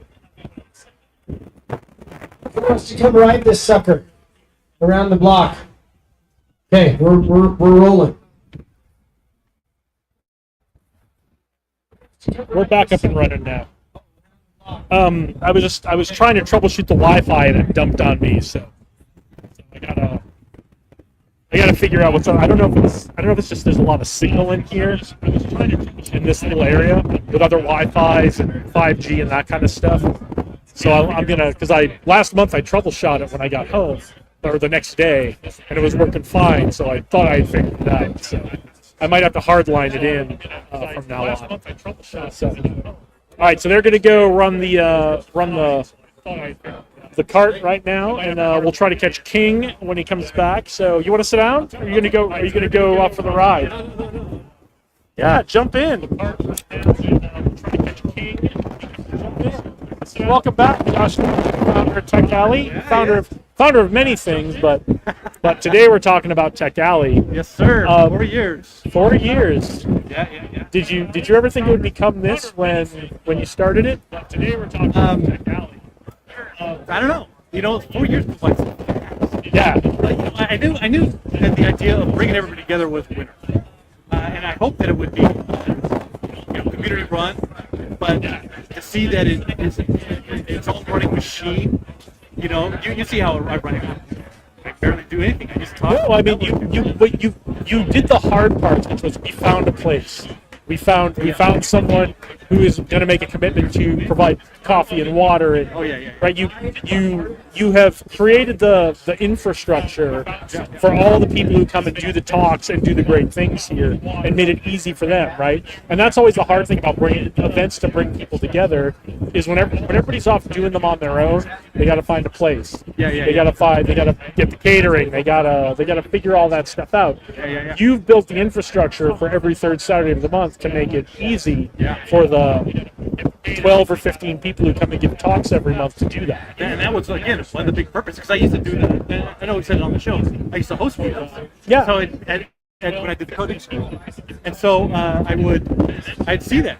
Yeah, people were begging for space, and you're right, sponsorship and food and marketing. Yeah, why don't we just? I love that part. So that part is the biggest expense. We just made it so much simpler. Yeah, you made it easy for everybody, and so people started coming and giving their talks, and then people started coming and attending the talks. Yeah. But overall, man, I love what it is. I love what it's becoming. I really do appreciate the recognition that it's been receiving as an organization. I am glad that we're partnering with Fusion 42 and we've got a few partnerships. But the idea was a true ecosystem. Tech Alley just isn't the one stop, and we're just a one branch into a much bigger. What I like to say is Tech Alley set the example for everybody how an ecosystem really needs to work. People need, for it to be an ecosystem, people need to come together. People need to pay attention to each other. They need to talk about the cool things that are going on. They need to interact. They need to whether they're working with each other or whether they're competing with each other or whatever it is. For it to be a true ecosystem, people need to interact. And Tech Alley has set an amazing example for that part of the ecosystem that I don't think we had before. Everything just comes together, right? Yeah. Here's I always joke and say, the third Saturday, which is when we do it in Vegas, is the best time to do things because the weather's always been great. We've never had a problem. Never crappy once. weather on Friday or the week before, and then Saturday comes perfect weather, or at least doable weather. And here we got warnings of we're under wind advisories, warnings. Yeah, we decided not to set up our big light because it's got that big dome on it. We decided to go just kind of with natural lighting today because I was afraid that was going to get blown over onto something. 40-mile-per-hour gusts, 20. Yeah. Not bad so far, man. Not so far. Let's hope that Levitt luck keeps working, or the fourth year is fourth year. is the one that got us. But breezy, but nothing. It's getting breezier, but it's holding out for us. It's not. It hasn't been terrible. So. Yeah. But no, man, I'm loving today, man. Loving it. I'm excited for the year coming up. Working on the partnership ideas. Find ways to fund Tech Alley. I think that's always the biggest challenging part. But overall, I think we got a good plan ready for. Well, what can people do if they're watching and they want to sponsor Tech Alley? How can people help Tech Alley, whether it's through a cash sponsorship or something else? What can people do to help Tech Alley? So, first thing I always say is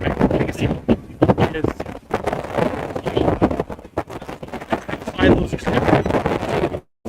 an ecosystem. Right? So if you ever hear one group talk about bad about another group that's in that community trying to do good, tell them shut the hell up. Yeah. Right? Give first. Everybody's in it for the good. We all have to show up to each other's stuff. We all have to want the ecosystem to grow. Right now, when the ecosystem grows, we can't show up to each other's stuff. Right? We can shape people. But in the meantime, it can't be like our group competes with their group, we're not going, right? Or we don't like that person in that group, so we're not going. Yeah. Change culture here, or mindset. I think that's the biggest benefit anybody can do for a startup community, especially one that's trying to build like us. Secondly, if you want to support it through monetary funds, there's a donate button on the Tech Alley site. Yep. We are a 501c3. Okay. And it goes out to another nonprofit that doesn't charge us fees. So there's no fees to it. Great. There's the option for that's donating to tip that organization, but it's very voluntary. So you can go to the donate button, that's always appreciated. And I always try to say thanks to that, but that's what helps keep Tech Alley going. Because I mean, I'm not doing this. I'm not thinking about it. I'm going to do this. It takes to run this. I think that'd be fantastic. I think that would be a really transparent thing, and I think it would give people an idea how really special what you do is here and what you pull together every month. Yeah, and so there was a guy. Oh, geez, I can't remember his name. Anyway, he did a really cool. It's going to come to me in a second. But he would do that. He would post his financials. He had a project, and I think he was doing something maybe in food trucks or something like that. And he would post his financials, so everybody would see it. So he'd say, "Hey, here's our strategy. We're going to do, and let's just be transparent and see what comes of it." Right?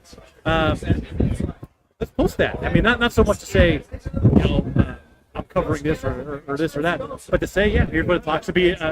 This is to tell people this is what it takes to do this thing that you love, right? And if you want us to do more of it, understand how much bigger it could become and what it would take. Or even better, maybe you can talk to us through, right? And say, here's a strategy I want to go through. Maybe I'll talk to some people here.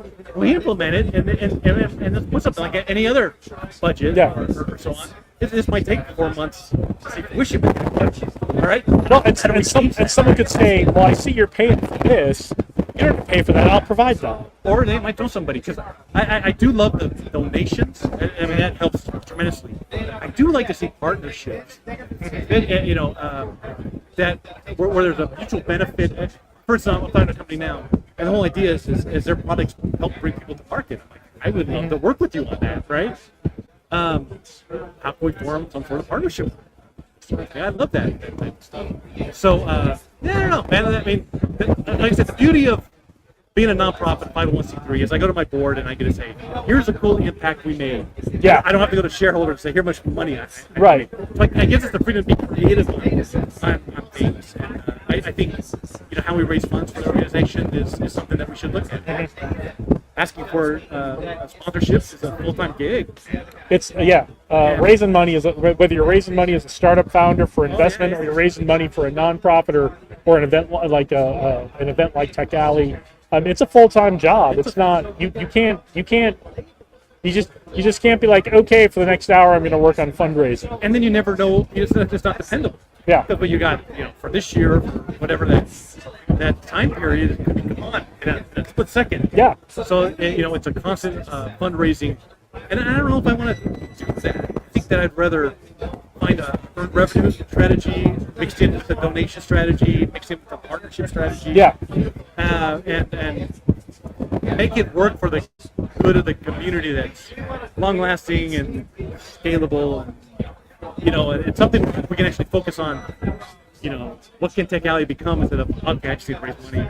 Well, it's definitely working for the community, and I can tell that because I see a lot of returning faces, and I see a lot of new faces every month, and those new faces become returning faces, and I think that's great. So, year 4 is in the books. Yes, sir. Year 5 is coming up. Yep. Is there something you would like to bring into Tech Alley, something new that you want to achieve in Tech Alley, or something new that you want to bring to the program coming up in year 5? So I still am working on the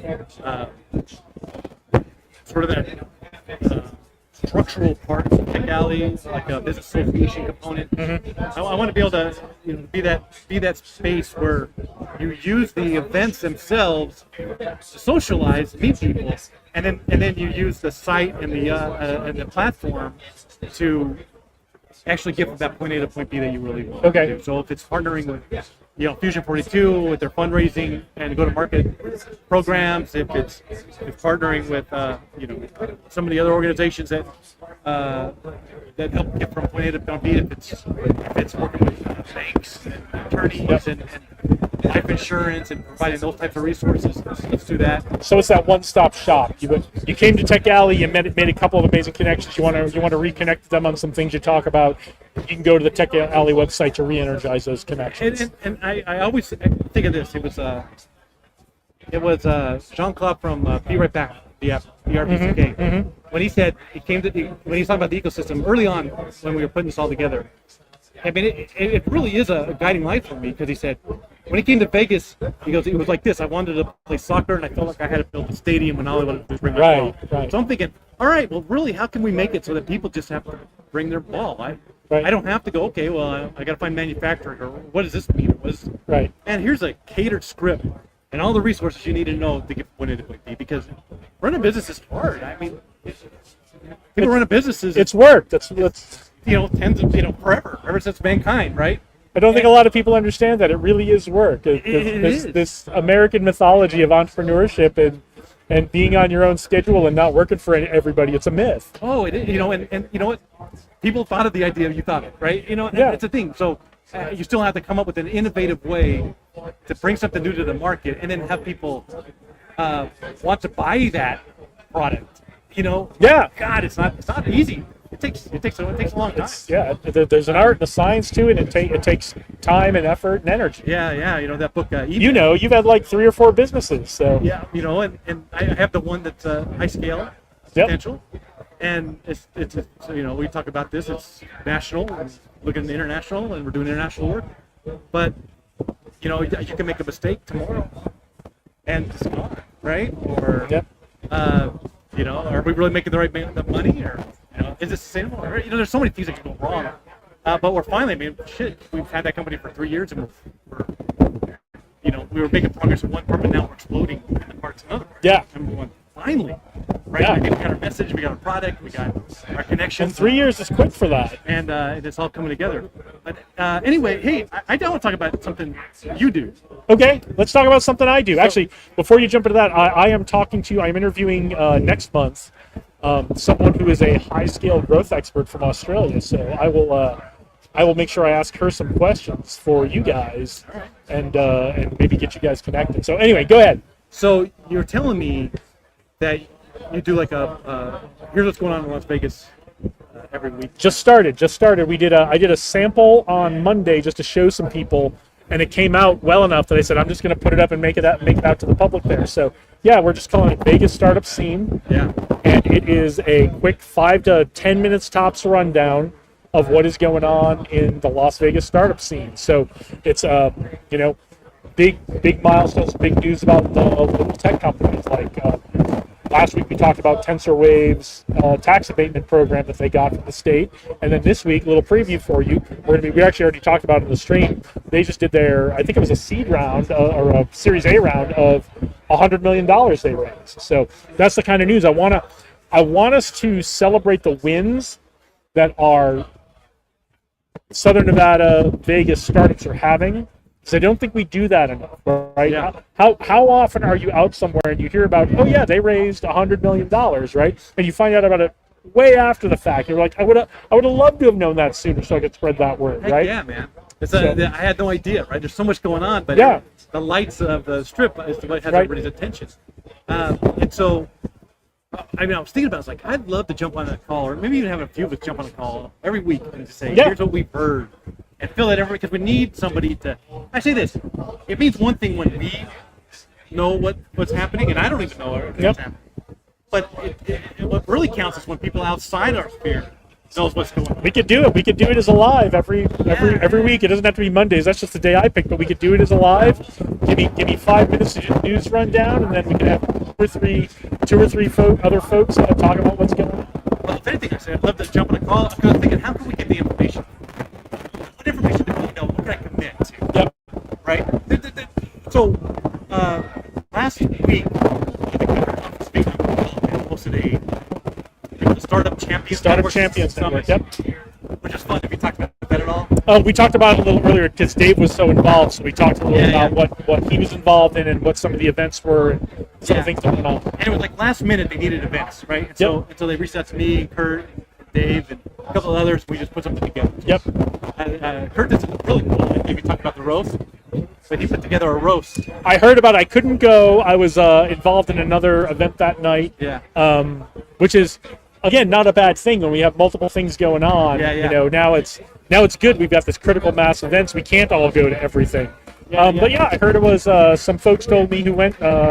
James Ritchie and some other folks who were there told me it was a fun time. It was, you know, and I think that that's something that should be an annual event for fundraising for the community, right? Go up there, bring some people on, get some comedians, and have a fun time roasting each other.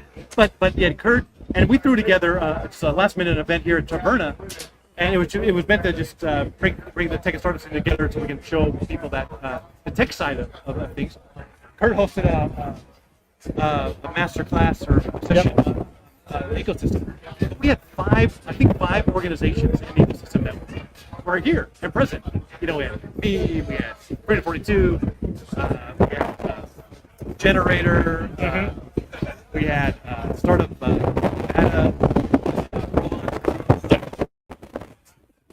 Dave. Yep. You know, and one of the Startup Champion folks said, it's great that you're talking, but there should be some sort of really a commitment that you make each other. Yeah, and I think that's probably the next step. So we're all talking, we're all starting to show up to each other's stuff, we're all starting to know about each other's stuff, and then like that commitment is the next thing that needs to come. Right? So I'd love to say, all right, here's our sphere, and here's what I gather and I acknowledge, and I commit to saying, let me make sure you get it so that it gets out. Because you're providing that information out to the public. Yeah, I'll set up a process but in the meantime, just text me or email me or whatever. Hey, I heard this is going on, and we'll work it in. So. I think that'd be really cool. Yeah, because that's what I want it to be. I want it to be the thing everyone starts their week off with for 5 to 10 minutes. Of this is what happened last week that I might have missed. Yeah, I should call the TensorWave guys, or I should find their LinkedIn post and congratulate them on raising $100 million. Right? You know, I had no idea that cool thing was going on this week. I had no idea Startup NV was also doing an event this week. Right? Yeah. I had and so I just I've been saying for years what we're missing in this ecosystem is. We're not pointing out to each other what's cool going on in the ecosystem. So this is me saying, okay, I'm going to try to set the example a little bit and point out what's cool going on in the ecosystem. I'd love for you to do this every day. I wish I could. And honestly, if we get enough news and we get enough people watching it and they love it, I'll do it every day. I'll do it every weekday. If we get I don't want to put a number on it. If we get enough people and enough people say, I love it, I want to hear it every day, I'll do it every day. Okay. Yeah. You got Ben with all the events. Yeah, I mean, there's good content there. You know. Yeah, so, it's really great. I'll drop you when this week comes out on Monday. I'll send you the link so you can watch it. Do that, and then I'll share it. But more importantly, I'd love to talk to you about how I can add content or some sort of knowledge from my experiences. Running Tech Absolutely. Alley. Well, and one of the things we do in every one, we're gonna have a real short clip from a Leader's Mindset episode from someone from the community. Okay. So like maybe Monday I'll throw something from your episode in, a clip from your episode about hey, Josh Levitt, Tech Alley, this is from like a year ago, but here's a great clip from this episode, so you can get to know Josh and Tech Alley a bit. Man, I wonder if we have the episodes of when we first started at Tag Alley. It'd be interesting to hear my thoughts. The one you and I did? Yeah, that's a couple years ago. That was a year ago. It was a year ago. That was So yeah. it was because this is the 1 year anniversary of Live from Tech Alley. We did it in May of last year for the first time. Oh. And then what we did was we started the stream, and then we took a break and we recorded your interview, and then we came back to the stream that day. And then your interview came. So yes, we have all that where we talked about Intagli and all that other stuff. I'm gonna watch that. I'm gonna see what the outcome in the past year has been, both on the Tech Alley and the Intagli side. Yeah. Yeah. All right. Good. Cool. Good. Well, All thanks right, for joining us, man. Yeah. Congratulations on 4 years. Heck yeah, man. I appreciate everything. Here's to year 5 and many, many more. All right. Good. All right. Cool. So much.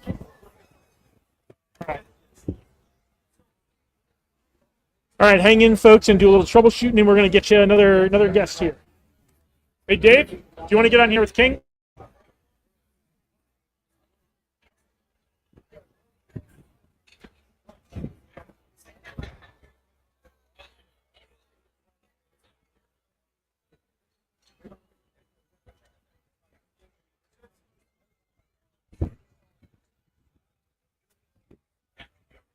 Okay. All right. Well, why don't you jump on? And here, we'll switch seats. We'll switch seats. You jump in here.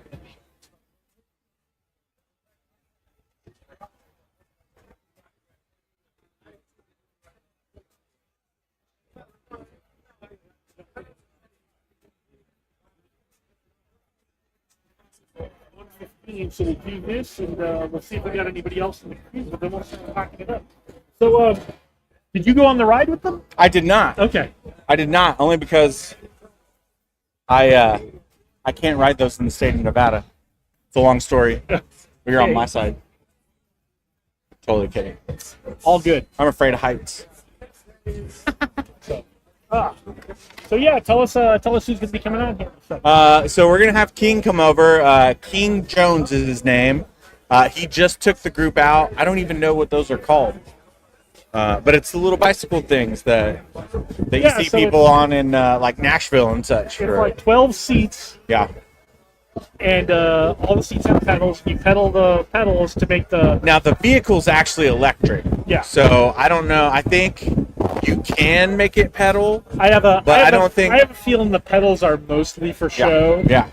It's for psychological fun. Yeah. Like, we're exercising, we're burning calories, we're having a great time. So, and then it's like shot. Yeah. Which is my favorite part. Right? But it looked like everybody who took the ride came back, had a fun time, and yeah.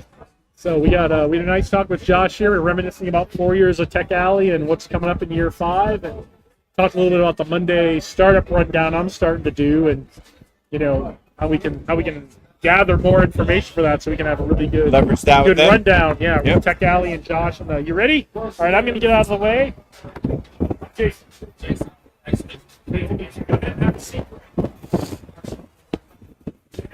You're the popular guy today, man. Okay. Now, welcome everyone to the broadcast. We have King Jones here. Now, tell us a little bit about you and what you're working on and what you're excited about launching.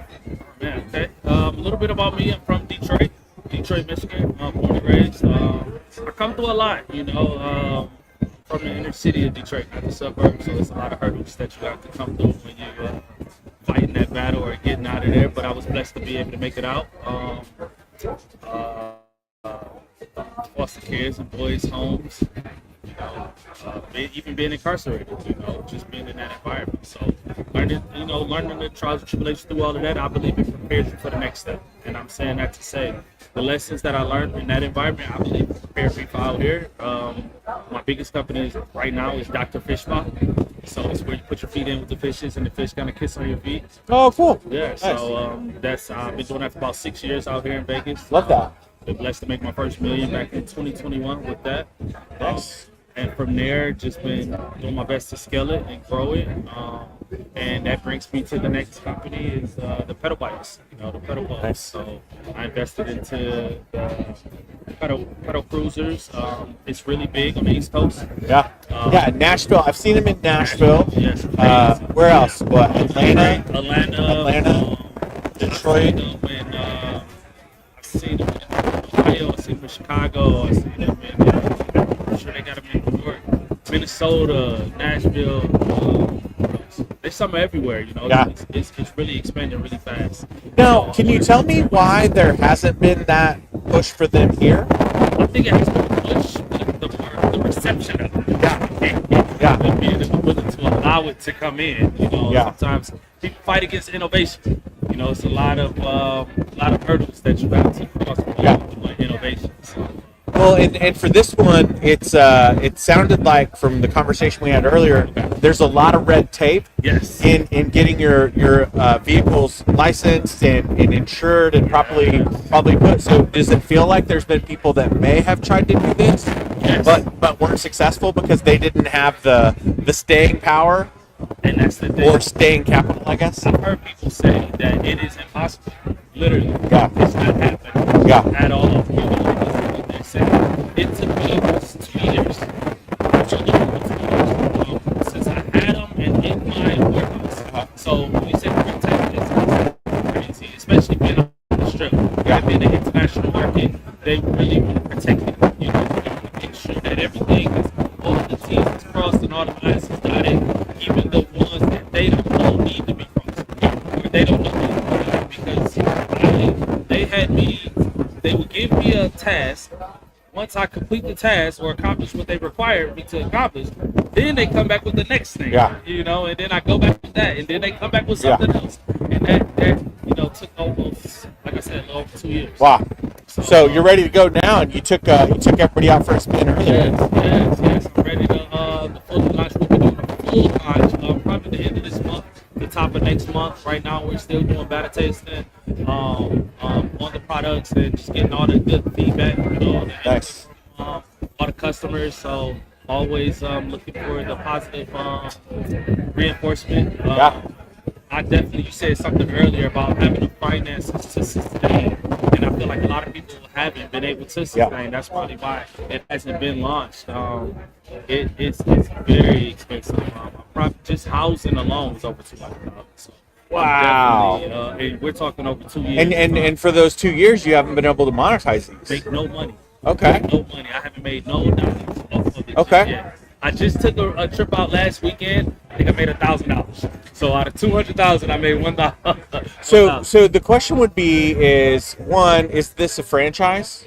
It's not yet, but Not it's a franchise, Definitely okay. going into that. I have a lot of people inquiring about it. So from the research that you've done, and if you're willing to share, what do you see as the first model that you want to try to leverage to start to recoup some of that investment? Is there promising practices that you've seen in other communities, or have you done secret shopping, or have you asked for mentorship and help from other people that are doing this well in other cities? Yes, I have. I've talked to other companies that was doing it. This is a big thing, in other parts of the country, and some of them has been discouraged. Believe it or not, some of the national brands. This is a national product. Some of those has been discouraged from coming to Las Vegas. Yeah. So I did talk to them firsthand. I even took some of the rides and different things, but more importantly. I definitely believe that's something that I can present, I can offer to the table is how to do it. And I've been blessed to be able to get it in. So I want to be able to use it to the fullest. I think it's a large market for it. Especially Vegas being a party capital. And I want to do mine bigger than just the partying, bar hopping, hub. Yeah. You know, I want to have it where kids can do arcade tours, or Yeah. or elders can do brunch tours, or Yeah. or dessert tours, or so Yeah. on and so forth. You know, it's so many. It's so open ended, and in Vegas, there's so many things to do. I think we definitely just want to supply those markets, even museum tours or Yeah. anything. You know, it's so wide open. So I'm Yeah, excited. there's a handful of different themes that I see that you could definitely do. Indeed. And even where we're at here, like we're in the arts district. Even I did a quick little video earlier. You saw me take it. I sent it to two people, connections I want to make, but they were like, "Where is that right now? Like where, like is there a way that they can go from the arts district to downtown?" And I'm like, "Yep, probably." But they're really big in the downtown area, and they're crossing over here a lot. So there's going to be some value for it. What big challenges, you've overcome a handful of challenges. What's been the biggest one for you? Oh man, the biggest one? Oh man, I don't even know where to start. This concept, I think, is mutually beneficial. I really wanted to do something that I can give back to. So when a lot of people don't weather the storm to getting on the strip. I ain't gonna say they can't, but they can. It's just a lot. It sounds real nice. Yeah. And then it's like we're red tape. That part. So I wanted to be able to bridge that gap a little bit. So now I can get the people from the strip and bring them to the art district. So I can bring them to downtown. So on and so, and vice versa, you know, and cross it over as well too. But one of the biggest hurdles is, the fish spot, Dr. Fish Spot. I invested over $200,000 and relocated to the other side of the country. You know, every dollar I had, I didn't have nowhere to stay. I was staying in hotels, and then I found out that it was illegal to operate fish spas in the state of Nevada. Oh wow! Oh my goodness, yes. Wow. So that was like a really big hurdle for me, but I believe that prepared me because I was able to get it overturned, and now it is legal. It took a few months, but it changed my life, you know, and I believe that helped fuel me to take challenges like the pedal bikes. You know, so by it not being legal, or at first they wasn't allowing it, me looking at it as an opportunity versus a hurdle, you know, a wall, a stoppage. You know, I just look for it's a way to get around it. It's up to me to figure out how. You know, so that's the biggest thing. I think it's the mindset of looking at obstacles. You know, and when you look at them, you don't look at them as they're going to stop you. You got to look at them as how do I resolve it? How do you solve it? Now the other one that you have is the wedding one. Yes. And that looks like a carriage straight out of like Cinderella or something. Indeed. That was What's the vision for that? Oh man. The Las Vegas is literally the marriage capital of the world. Yeah. Right? So when I did those numbers, it's real numbers. So if anybody out there, you can take the time to Google how many marriages happen in Las Vegas a day. Yeah. And it comes up to over 300 weddings a day. Yeah. So I said, oh my God. Like if that's something that's doing that big already, how can I add value to it? As well as get a piece of it. Yeah. So just a small piece at 10% of that. Let's say 5%. 5% of that is roughly around about 15. Yeah. That's 10% is 30. So 5% is about 15 a day. Yeah. So if I can creep into about 15 a day, that's a crazy market, and I'm adding value. This is something that they can't get anywhere else. Yeah. We are the very first fully electric carriage, horseless carriage. Yeah. So I'm excited to add value to the wedding industry here in Las Vegas, as well as. So those aren't in other markets. No, those are nowhere. Wow. In the country. Okay. This is the We got a first lot place. to talk about, bro. Yeah. Yes, they're the first ones here in America. And then being road legal. You know, so somebody might have something similar, something I don't know, but they can't get on the actual road with them. And if they do, that's where the mob comes in. I'm just kidding. I'll let the police take care of that. I'm just kidding. I always make inappropriate mob jokes in Las Vegas. No, I think it's brilliant. As we talked earlier, I have a lot of experience in the wedding industry, but what's interesting that a lot of people don't realize is around that, there's a whole ecosystem that works around it.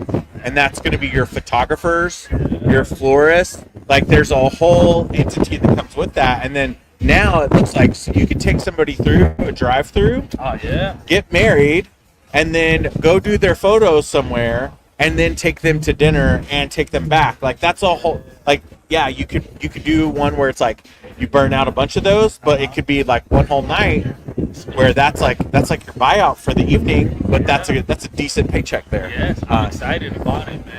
And so you gave the name. I mean, you said you gave the reference of Cinderella. Yeah. You know, it's a memorable experience. Yeah. You know, when people Yeah. get married, it's a lifelong experience. Yeah. You know, and I want to be able to contribute to that as well too. They're Yeah. not going to forget going off in the carriage. Yeah, I believe exactly. that's like every woman's dream. Yeah. You know, they created. Yeah. Disney did an amazing marketing Yeah. job, and Yeah. I just want to contribute to it, or kind of help bring it to life. And I believe with the carriages, we Yeah. definitely be able to do And that. that can drive both all your vehicles can drive on any street, correct? Any street, yes. Wow, man. Yes. I've got a gala coming up on the 31st, and I was like, ooh, me and my girlfriend could probably just like roll up to Durango Casino and just like get out Yeah. whole ball. That'd be You cool. don't gotta worry about nobody else doing that neither. Yeah. You know, this is definitely a eye catcher, stand out. It's an experience. So how many vehicles do you have?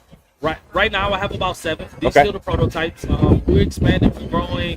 I'm steady adding on.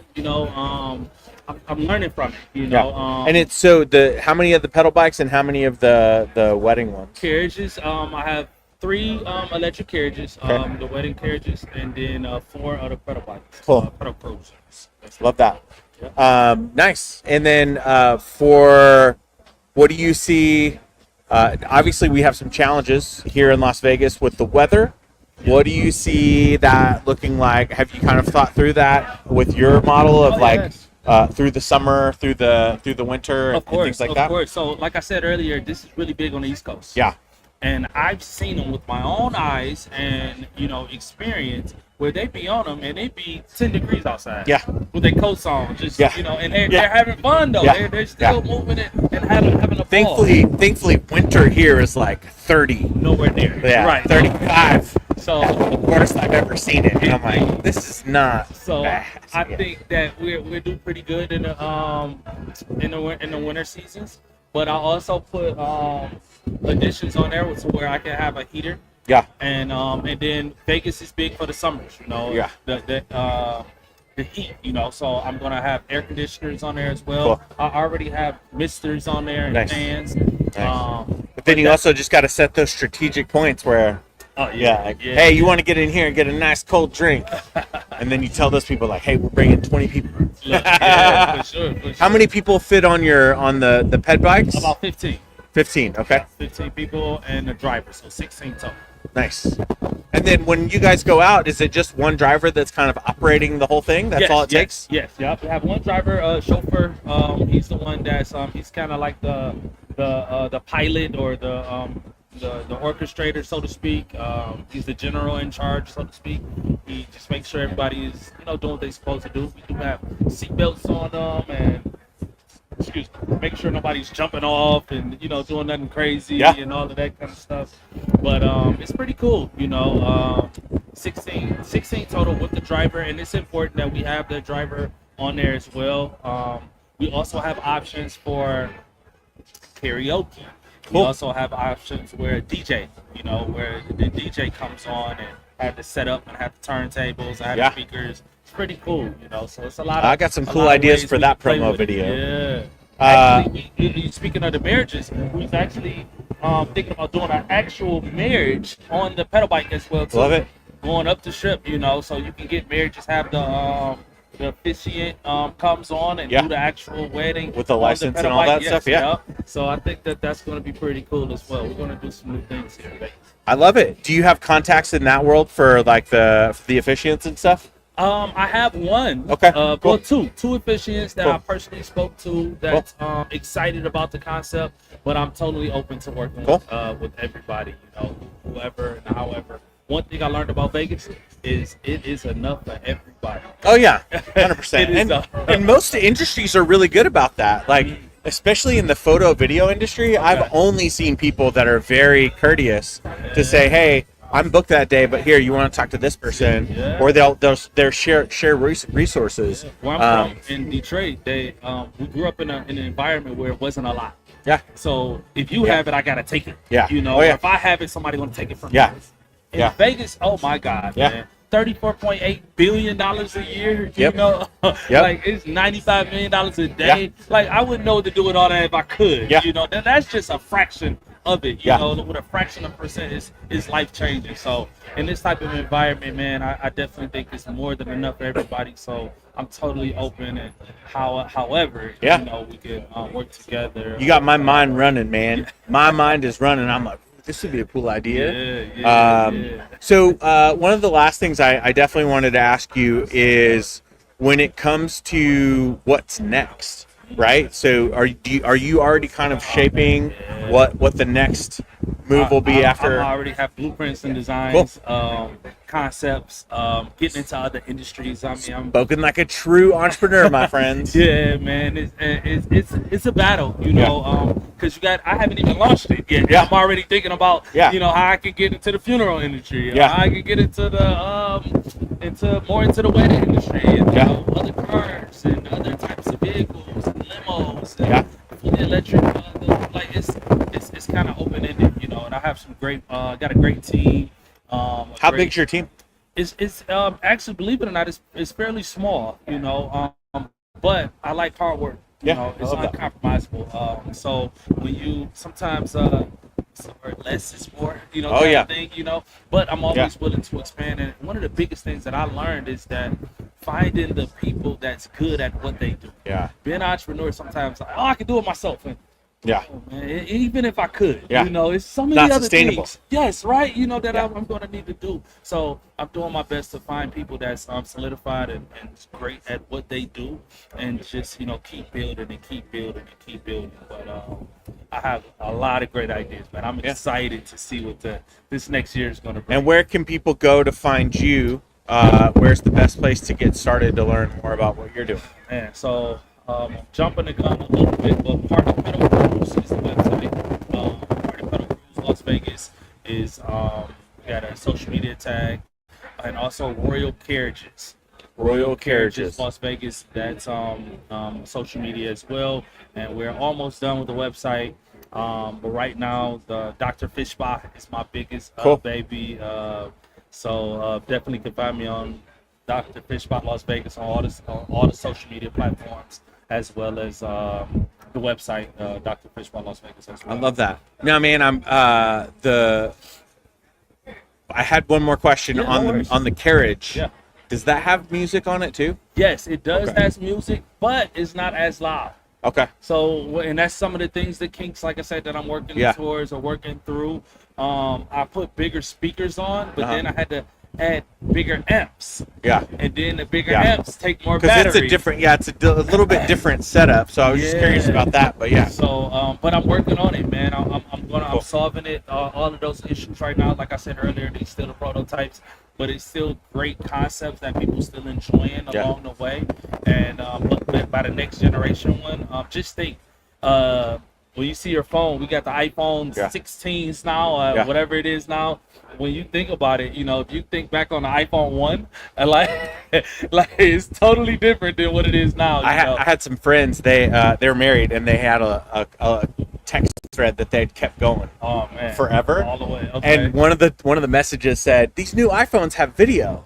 Oh. And it was like, That's crazy, but you can see the big difference. The biggest jump, man. Yeah. And that's what I like to remind people about the carriages, the pedal bikes. These is all first generations, Yeah. So my mind already racing and running on how we can improve it and keep them going to the next ones. And I'm excited to see what they do. I think it's going to really impact the Vegas experience. that's great. Yeah, man. Happy to connect any dots that I can. I do have one question that I love to ask everybody, and I'm like in podcast mode now, but I know, right? Is there anything that you're reading right now, or anything that you've read that kind of helped shape you as an entrepreneur, that's bringing you a lot of impact right now, or any podcasts or anything?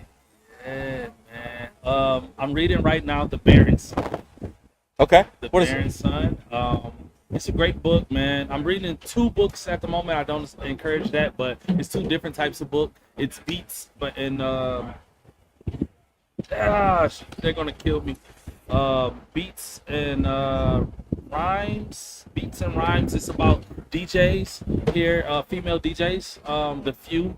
They wrote a book here in Las Vegas. It's 3 female DJs. And, Oh, cool. Yeah, it's pretty cool. And they talk about the experience. That's why I'm saying I'm not just plugging it aimlessly. It's a really good book, man. Shoot that one to me, if you would. It definitely tells you about the journey of a business, you know, and making some of the mistakes and not making the other ones, and learning from them and each other's and the hurdles that they have to face. But The Baron's Son is another one that I'm reading right now as well.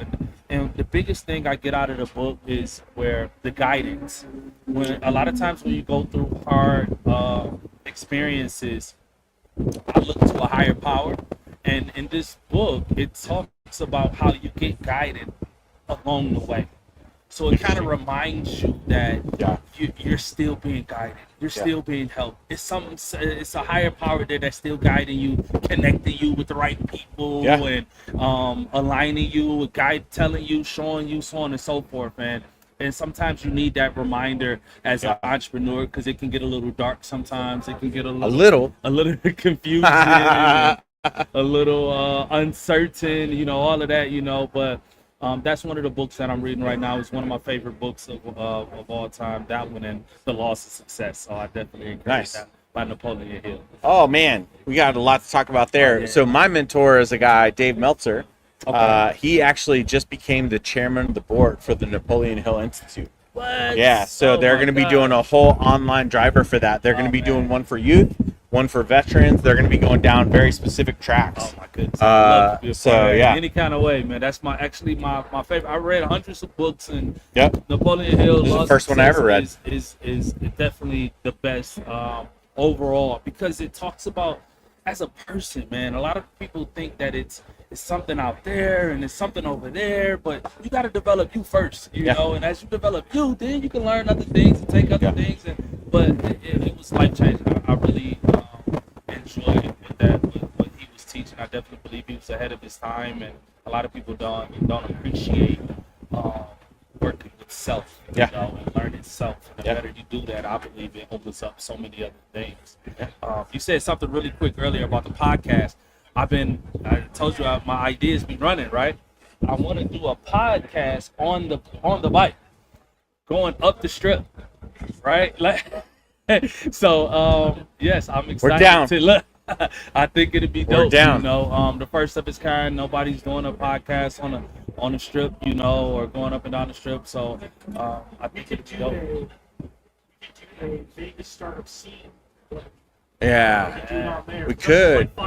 Well, and I'm thinking in my brain now, because there's 4 or 5 really badass podcast studios, and you could almost do a tour. A tour, yeah. See, man, podcast. Why you going to tour to tour? Yeah, there's some cool ideas. There's a lot of.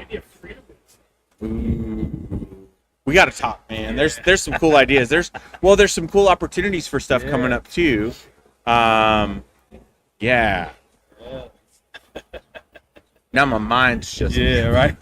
I like the innovation. You know. Here we are. This is the 4th birthday celebration for Tech Alley. Yeah. How did you find out about Tech Alley? How did you get plugged into this whole network? Man, Marcus. In the book, the Law of Success, it talks about energy, and it talks about how important positive energy. You know, the brother Marcus, I just met him. It hasn't even been a week. Oh, yeah. And when you meet good people, it's energy. You know, it's an energy connection. And I don't go everywhere I'm invited. You know, because I mean, you don't know what you're getting into. You know, sometimes you do. You're like, that sounds great. I'm definitely not going. Yeah, I can't. In certain circles, you can't move in. Yeah. You know, but. I said that to say his energy was so good and so strong that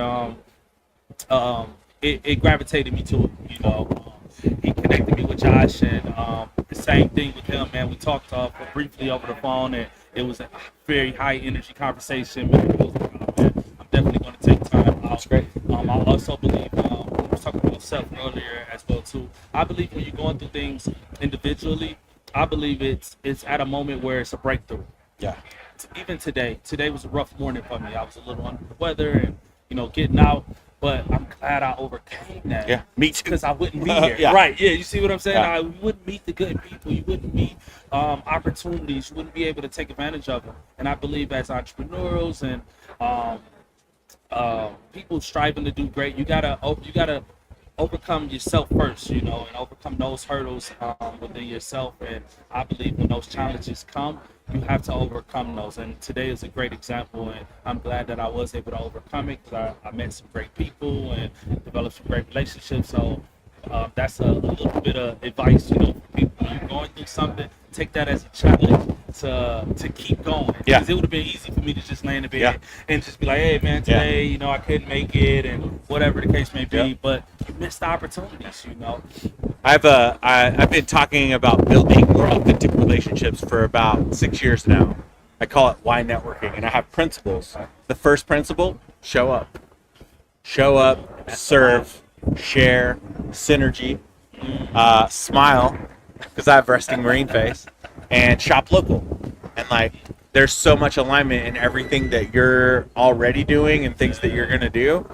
This is it's always gonna be cool for tourists, but I really think the local community is gonna dig this too. Just bridging gaps between the arts district and downtown. Oh yeah. And just having fun with that. So yeah, I look forward to connecting you to some of the incredible people I know in the world of lounges and pizza, all of it, and weddings. Oh yeah, we could do that too. They could be eating pizza while they riding. There it is. There it For is. Sure. Yeah, man. Very cool. Nice. Drop one more time where people can find you, and then right now it's Party Pedal Cruise, partypedalcruise.com. pedal with a D. That part, yeah. And then royalcarriages.com. Dr. Fishby is it starts with them, so definitely looking for a unique experience that you ain't gonna get nowhere else as well too. So it is legal now in Vegas. Legal. 6 years. 6 years. It's a great experience, man. That a lot of people have the misconceptions. We've been in business for over 6 years. We haven't had no incidences, nobody, no anything, right? It's a lot of benefits to it. They have special enzymes in their mouth. Okay. It's called diathanol. It's softening and healing elixirs, so to speak. Okay. It's very similar to aloe vera. So you break the plant and the aloe comes out. Yeah. It's a natural healer. It's the exact same thing. It just comes out of their mouth. Nice. It's been proven to help with eczema. It helps with psoriasis. It helps with increase of blood circulation. So it's great for diabetes or neuropathy. And so many benefits. That's where the name Dr. Fishby came from. I didn't come up with the name. Nice. They already had it. 200-300 years just in other countries. I copyrighted and trademarked it here in America. Boom! But I didn't come up with it, believe it or not. They're like the doctors of the ocean. They're the little fish that swim with one of the larger animals. So when you put your feet in, kind of like the big fish in the pond. And they come to your feet just as they would a larger animal in their natural habitat. I love it. Pretty cool. Well, thanks so much for coming on today, No man. worries, man. Look forward Thank to you. catching up soon. Oh, yeah. And yeah, beautiful day here. Now the sun's finally starting to break through. It's gonna melt us. Oh, yeah. Okay, we're wrapping up. Yeah. For sure. Thanks again, boss. man. We'll see I you soon. appreciate it. For sure. Thank you. All right. Thanks for coming on. All right. So we'll do this one, and unless we've got anybody else waiting, we'll pack up after that. Cool. Cool. Sounds good. You want to jump this one? Yeah, I'm gonna jump on that.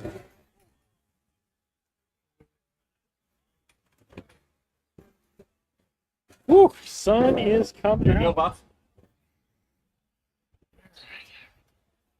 Okay. There we go. We're still running. Everything's going. All right. Have a seat. You might want to take that bag off. That might be easier for you. Thank you, though. Oh, yeah. All right. So, tell us who you are and what you have going on. My name's Carl Kent. Here, pull this closer to you. Okay, my name's Carl Kentlett. My Yep. organization is Cyborg Phoenix Simulations Incorporated. Okay. And if you've ever seen the movie Ready Player One, I have. I love it. I have the background stuff behind it. Okay. Basically, I have some stuff, patents and some stuff, relating to how to organize network hardware and network architecture and software communications so that you can run thousands of people interactively real time faster than you can with a 10-person LAN. Okay. So it contains the structures and the processes needed involved. Okay. So would you like me to get into the meat? So what do you envision this will be used for? Primary usage I envision it for would be more distributed computing. Okay. Right now we can make mega arcades and we can make military training simulator systems so that we can do things like reduce fog of war casualties. Okay. So for example, for Iraq, the greatest cause of allied deaths and injuries was through friendly fire. Now, let's face it, how many times do you have the military go out with thousands of people for branches of service? Like never. So they're not used to it, so they don't think about the process, and there's probably not a lot of science behind that. They understand there, but there's a whole bunch of saying is you've got a plan for any effort, and then as soon as first contact happens, all those plans go out the door. If you don't plan, you end up with fecal matter all over the place. So it can help with that. It can also help with large-scale entertainment things. We can have 1,000 people playing in a tournament real time. Probably 60 plus updates a second. You can also use it to redistribute computing processes, like with AI and stuff, at a lesser cost in form of computing. Okay. So that's really where I see most of the demand occurring is actually with the AI and doing it so that you can get faster and more scalable AI systems. Okay. So you might not need as many GPUs. No, you'd still need the GPUs, but how much you have to pay for a supercomputer versus how much can you downgrade to something smaller and distribute it across the system. Okay. So that's kind of where I see the shift. Because the cost to shrink everything goes up exponentially. The cost to add more systems is linear. And so you can distribute it and have more wider scale distribution and more mom and pop shops able to do a lot of this processing. Okay. So that, and they can scale up by saying, oh, well, we need to add more things. Okay. But right now, with network communications, the way they are, that won't work. That will just kill your growth. So I want to go back to the military stuff you were talking about. So would this be like training simulations? How would this work for the military application you talked about? It would be training simulations that go on top of any field training they have. Okay. Like one of the easiest things for the military to implement is they can also use it to faster battlefield intelligence. So you organize how you're going to sort it, use multiple networks that feed into your military intelligence computer system, and so you get faster responses to military intelligence. Okay. Because like when you're doing the network, it's like you're driving through a construction zone with flag man. Well, with this system, you would literally have multiple networks feeding in and you can simultaneously feed as fast as the network can do. Okay. And then from different sources. So what stage is this at in terms of technology, and what stage is the business at? I'm still in very prelim stages of business. Okay. In terms of the technology, I hit a roadblock, which I'm working on right now, which is the IEEE degraded the standards for broadcast communication. Now, they did it for legitimate reasons. Don't get me wrong, because privacy and security were the main things they were focusing on. But this privacy and security aren't the main thing we're focusing on. We're focusing on the fact, and I'm going to take it out of the computer technical field, is how much you're driving on the freeway. Different is it 100 people versus having 100 cars with one person each on the freeway. So having the bus system in place makes for faster, smoother driving. Okay. And encourage less collisions. So this is kind of what it's doing is we're implementing a new system.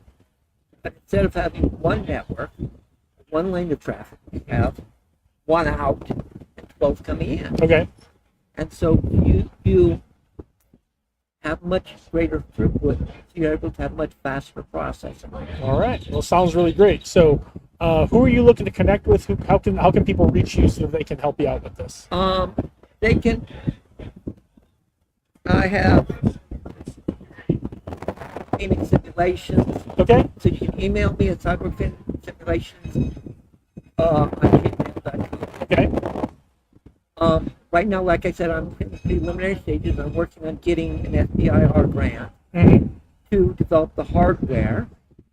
And then I also want to develop the hardware so that the network directly feeds into memory without requiring CPU cycles, so that it can just go and fetch information and we can get the lag that you would normally experience, like if you're playing a video game. It's the lag. Okay. I mean, it's literally flows as fast as you're capable of perceiving, and that creates a new opportunity. That's also how it would benefit AI.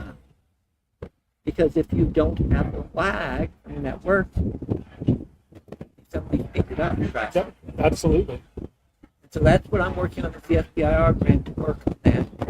Because my field is databases. A lot of databases and data structures and programming.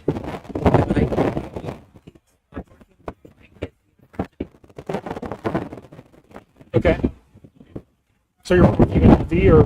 I'm working getting my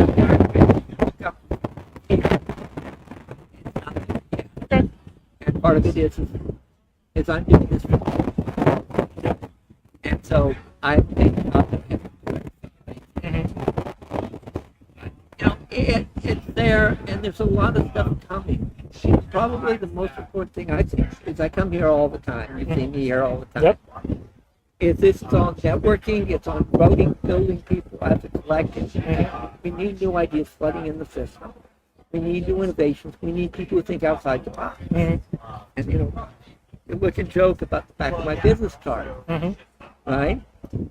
So literally put is we need people who think outside that box, come up with new ideas, and that's going to create a bigger, brighter future for everyone. Sounds great. That's what Tech Alley's all about. Absolutely. That's why I keep coming. All right. It's a valuable use of my time, I think. Yeah, it's a great event. So, all right. Well, thanks for joining us today. Thank you. It was great to see you again.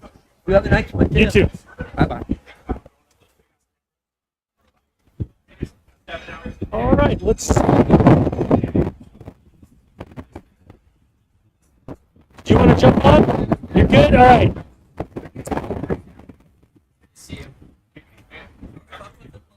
Oh, no worries. It was great. Look at that. Look at that. Sun's out. Ooh. Sun's out. Guns out. You know what that means? Guns out. Sun's out. Guns out. When we tear down, I'm going to the pool because my pool is open now. Yeah. And we have barbecue grills. I will probably be doing the same thing when I get home. It's been. This is the first Tech Alley month in a while. You haven't had to run off to some other event. I know. So it's so it must be nice to have a little breather after a day at Tech Alley. Yep. Well, I mean, I've still got work to do. So, yeah. But I'd rather do that poolside. Yeah, I mean, when we get out of here, there'll be all the file transfers and uploads and downloads and all that. Today's a little bit slow. Tomorrow we're doing shout out for those of you that are looking at something to do far away from EDC. But we're doing the Gears and Grind car show over at Cafe over in the Southwest. That's second and fourth, or first and third. I can never remember. First and third Sunday of the month. Down, so every time, right over here. No, it's there. It's, Southwest. Where? I don't know. Oh, it's not up here anymore. It's not downtown. No, but big news will be coming up, and hopefully we'll be able to push this for them. So they're out in the Southwest over there by Baguette Cafe. Okay. By Durango Casino. And then some people may have seen this one. There's a car group that takes place called Fast Fridays over at Durango, no, over at Uncommons. Oh, I didn't know that. And Taylor and Tyler have now inherited that show as That well, event but as they're well. going to switch it. So, and then they have a big event coming up on Friday, the 23rd. Sounds right. Yep. Friday the 23rd, they're doing a big thing at Starbase. I was hoping they could make it by today to talk about it, but that'll be happening. Send me the info on that, and I'll put it into Monday's rundown. Absolutely. So, all right. Well, I think that's all we've got for you. Thanks for coming out, Dave. Thanks to everyone who sat down and talked with us today. We had always some really great guests. It was great to catch up with Josh and kind of reminisce about the 4 years of technology. So, I think we're going to call this a day. It's just about 2:00. Just when we like to start wrapping up here. So, Wind is kicking. the wind is kicking. It's actually the timing's really good because I think we probably have about half an hour before it gets windy enough that stuff starts blowing away. So, all right. Well, thanks everybody for watching. We will see you next month. Don't forget, third Saturday of the month, every month, here at downtown Las Vegas at Taverna Costera, Tech Alley. If you are in town, if you're in Vegas, come on down third Saturday of the month. If you're going to be in Vegas, plan your trip around the third Saturday of the month so you can come on down and join us for Tech Alley. That's it for us. Onward and upward. Have a good one.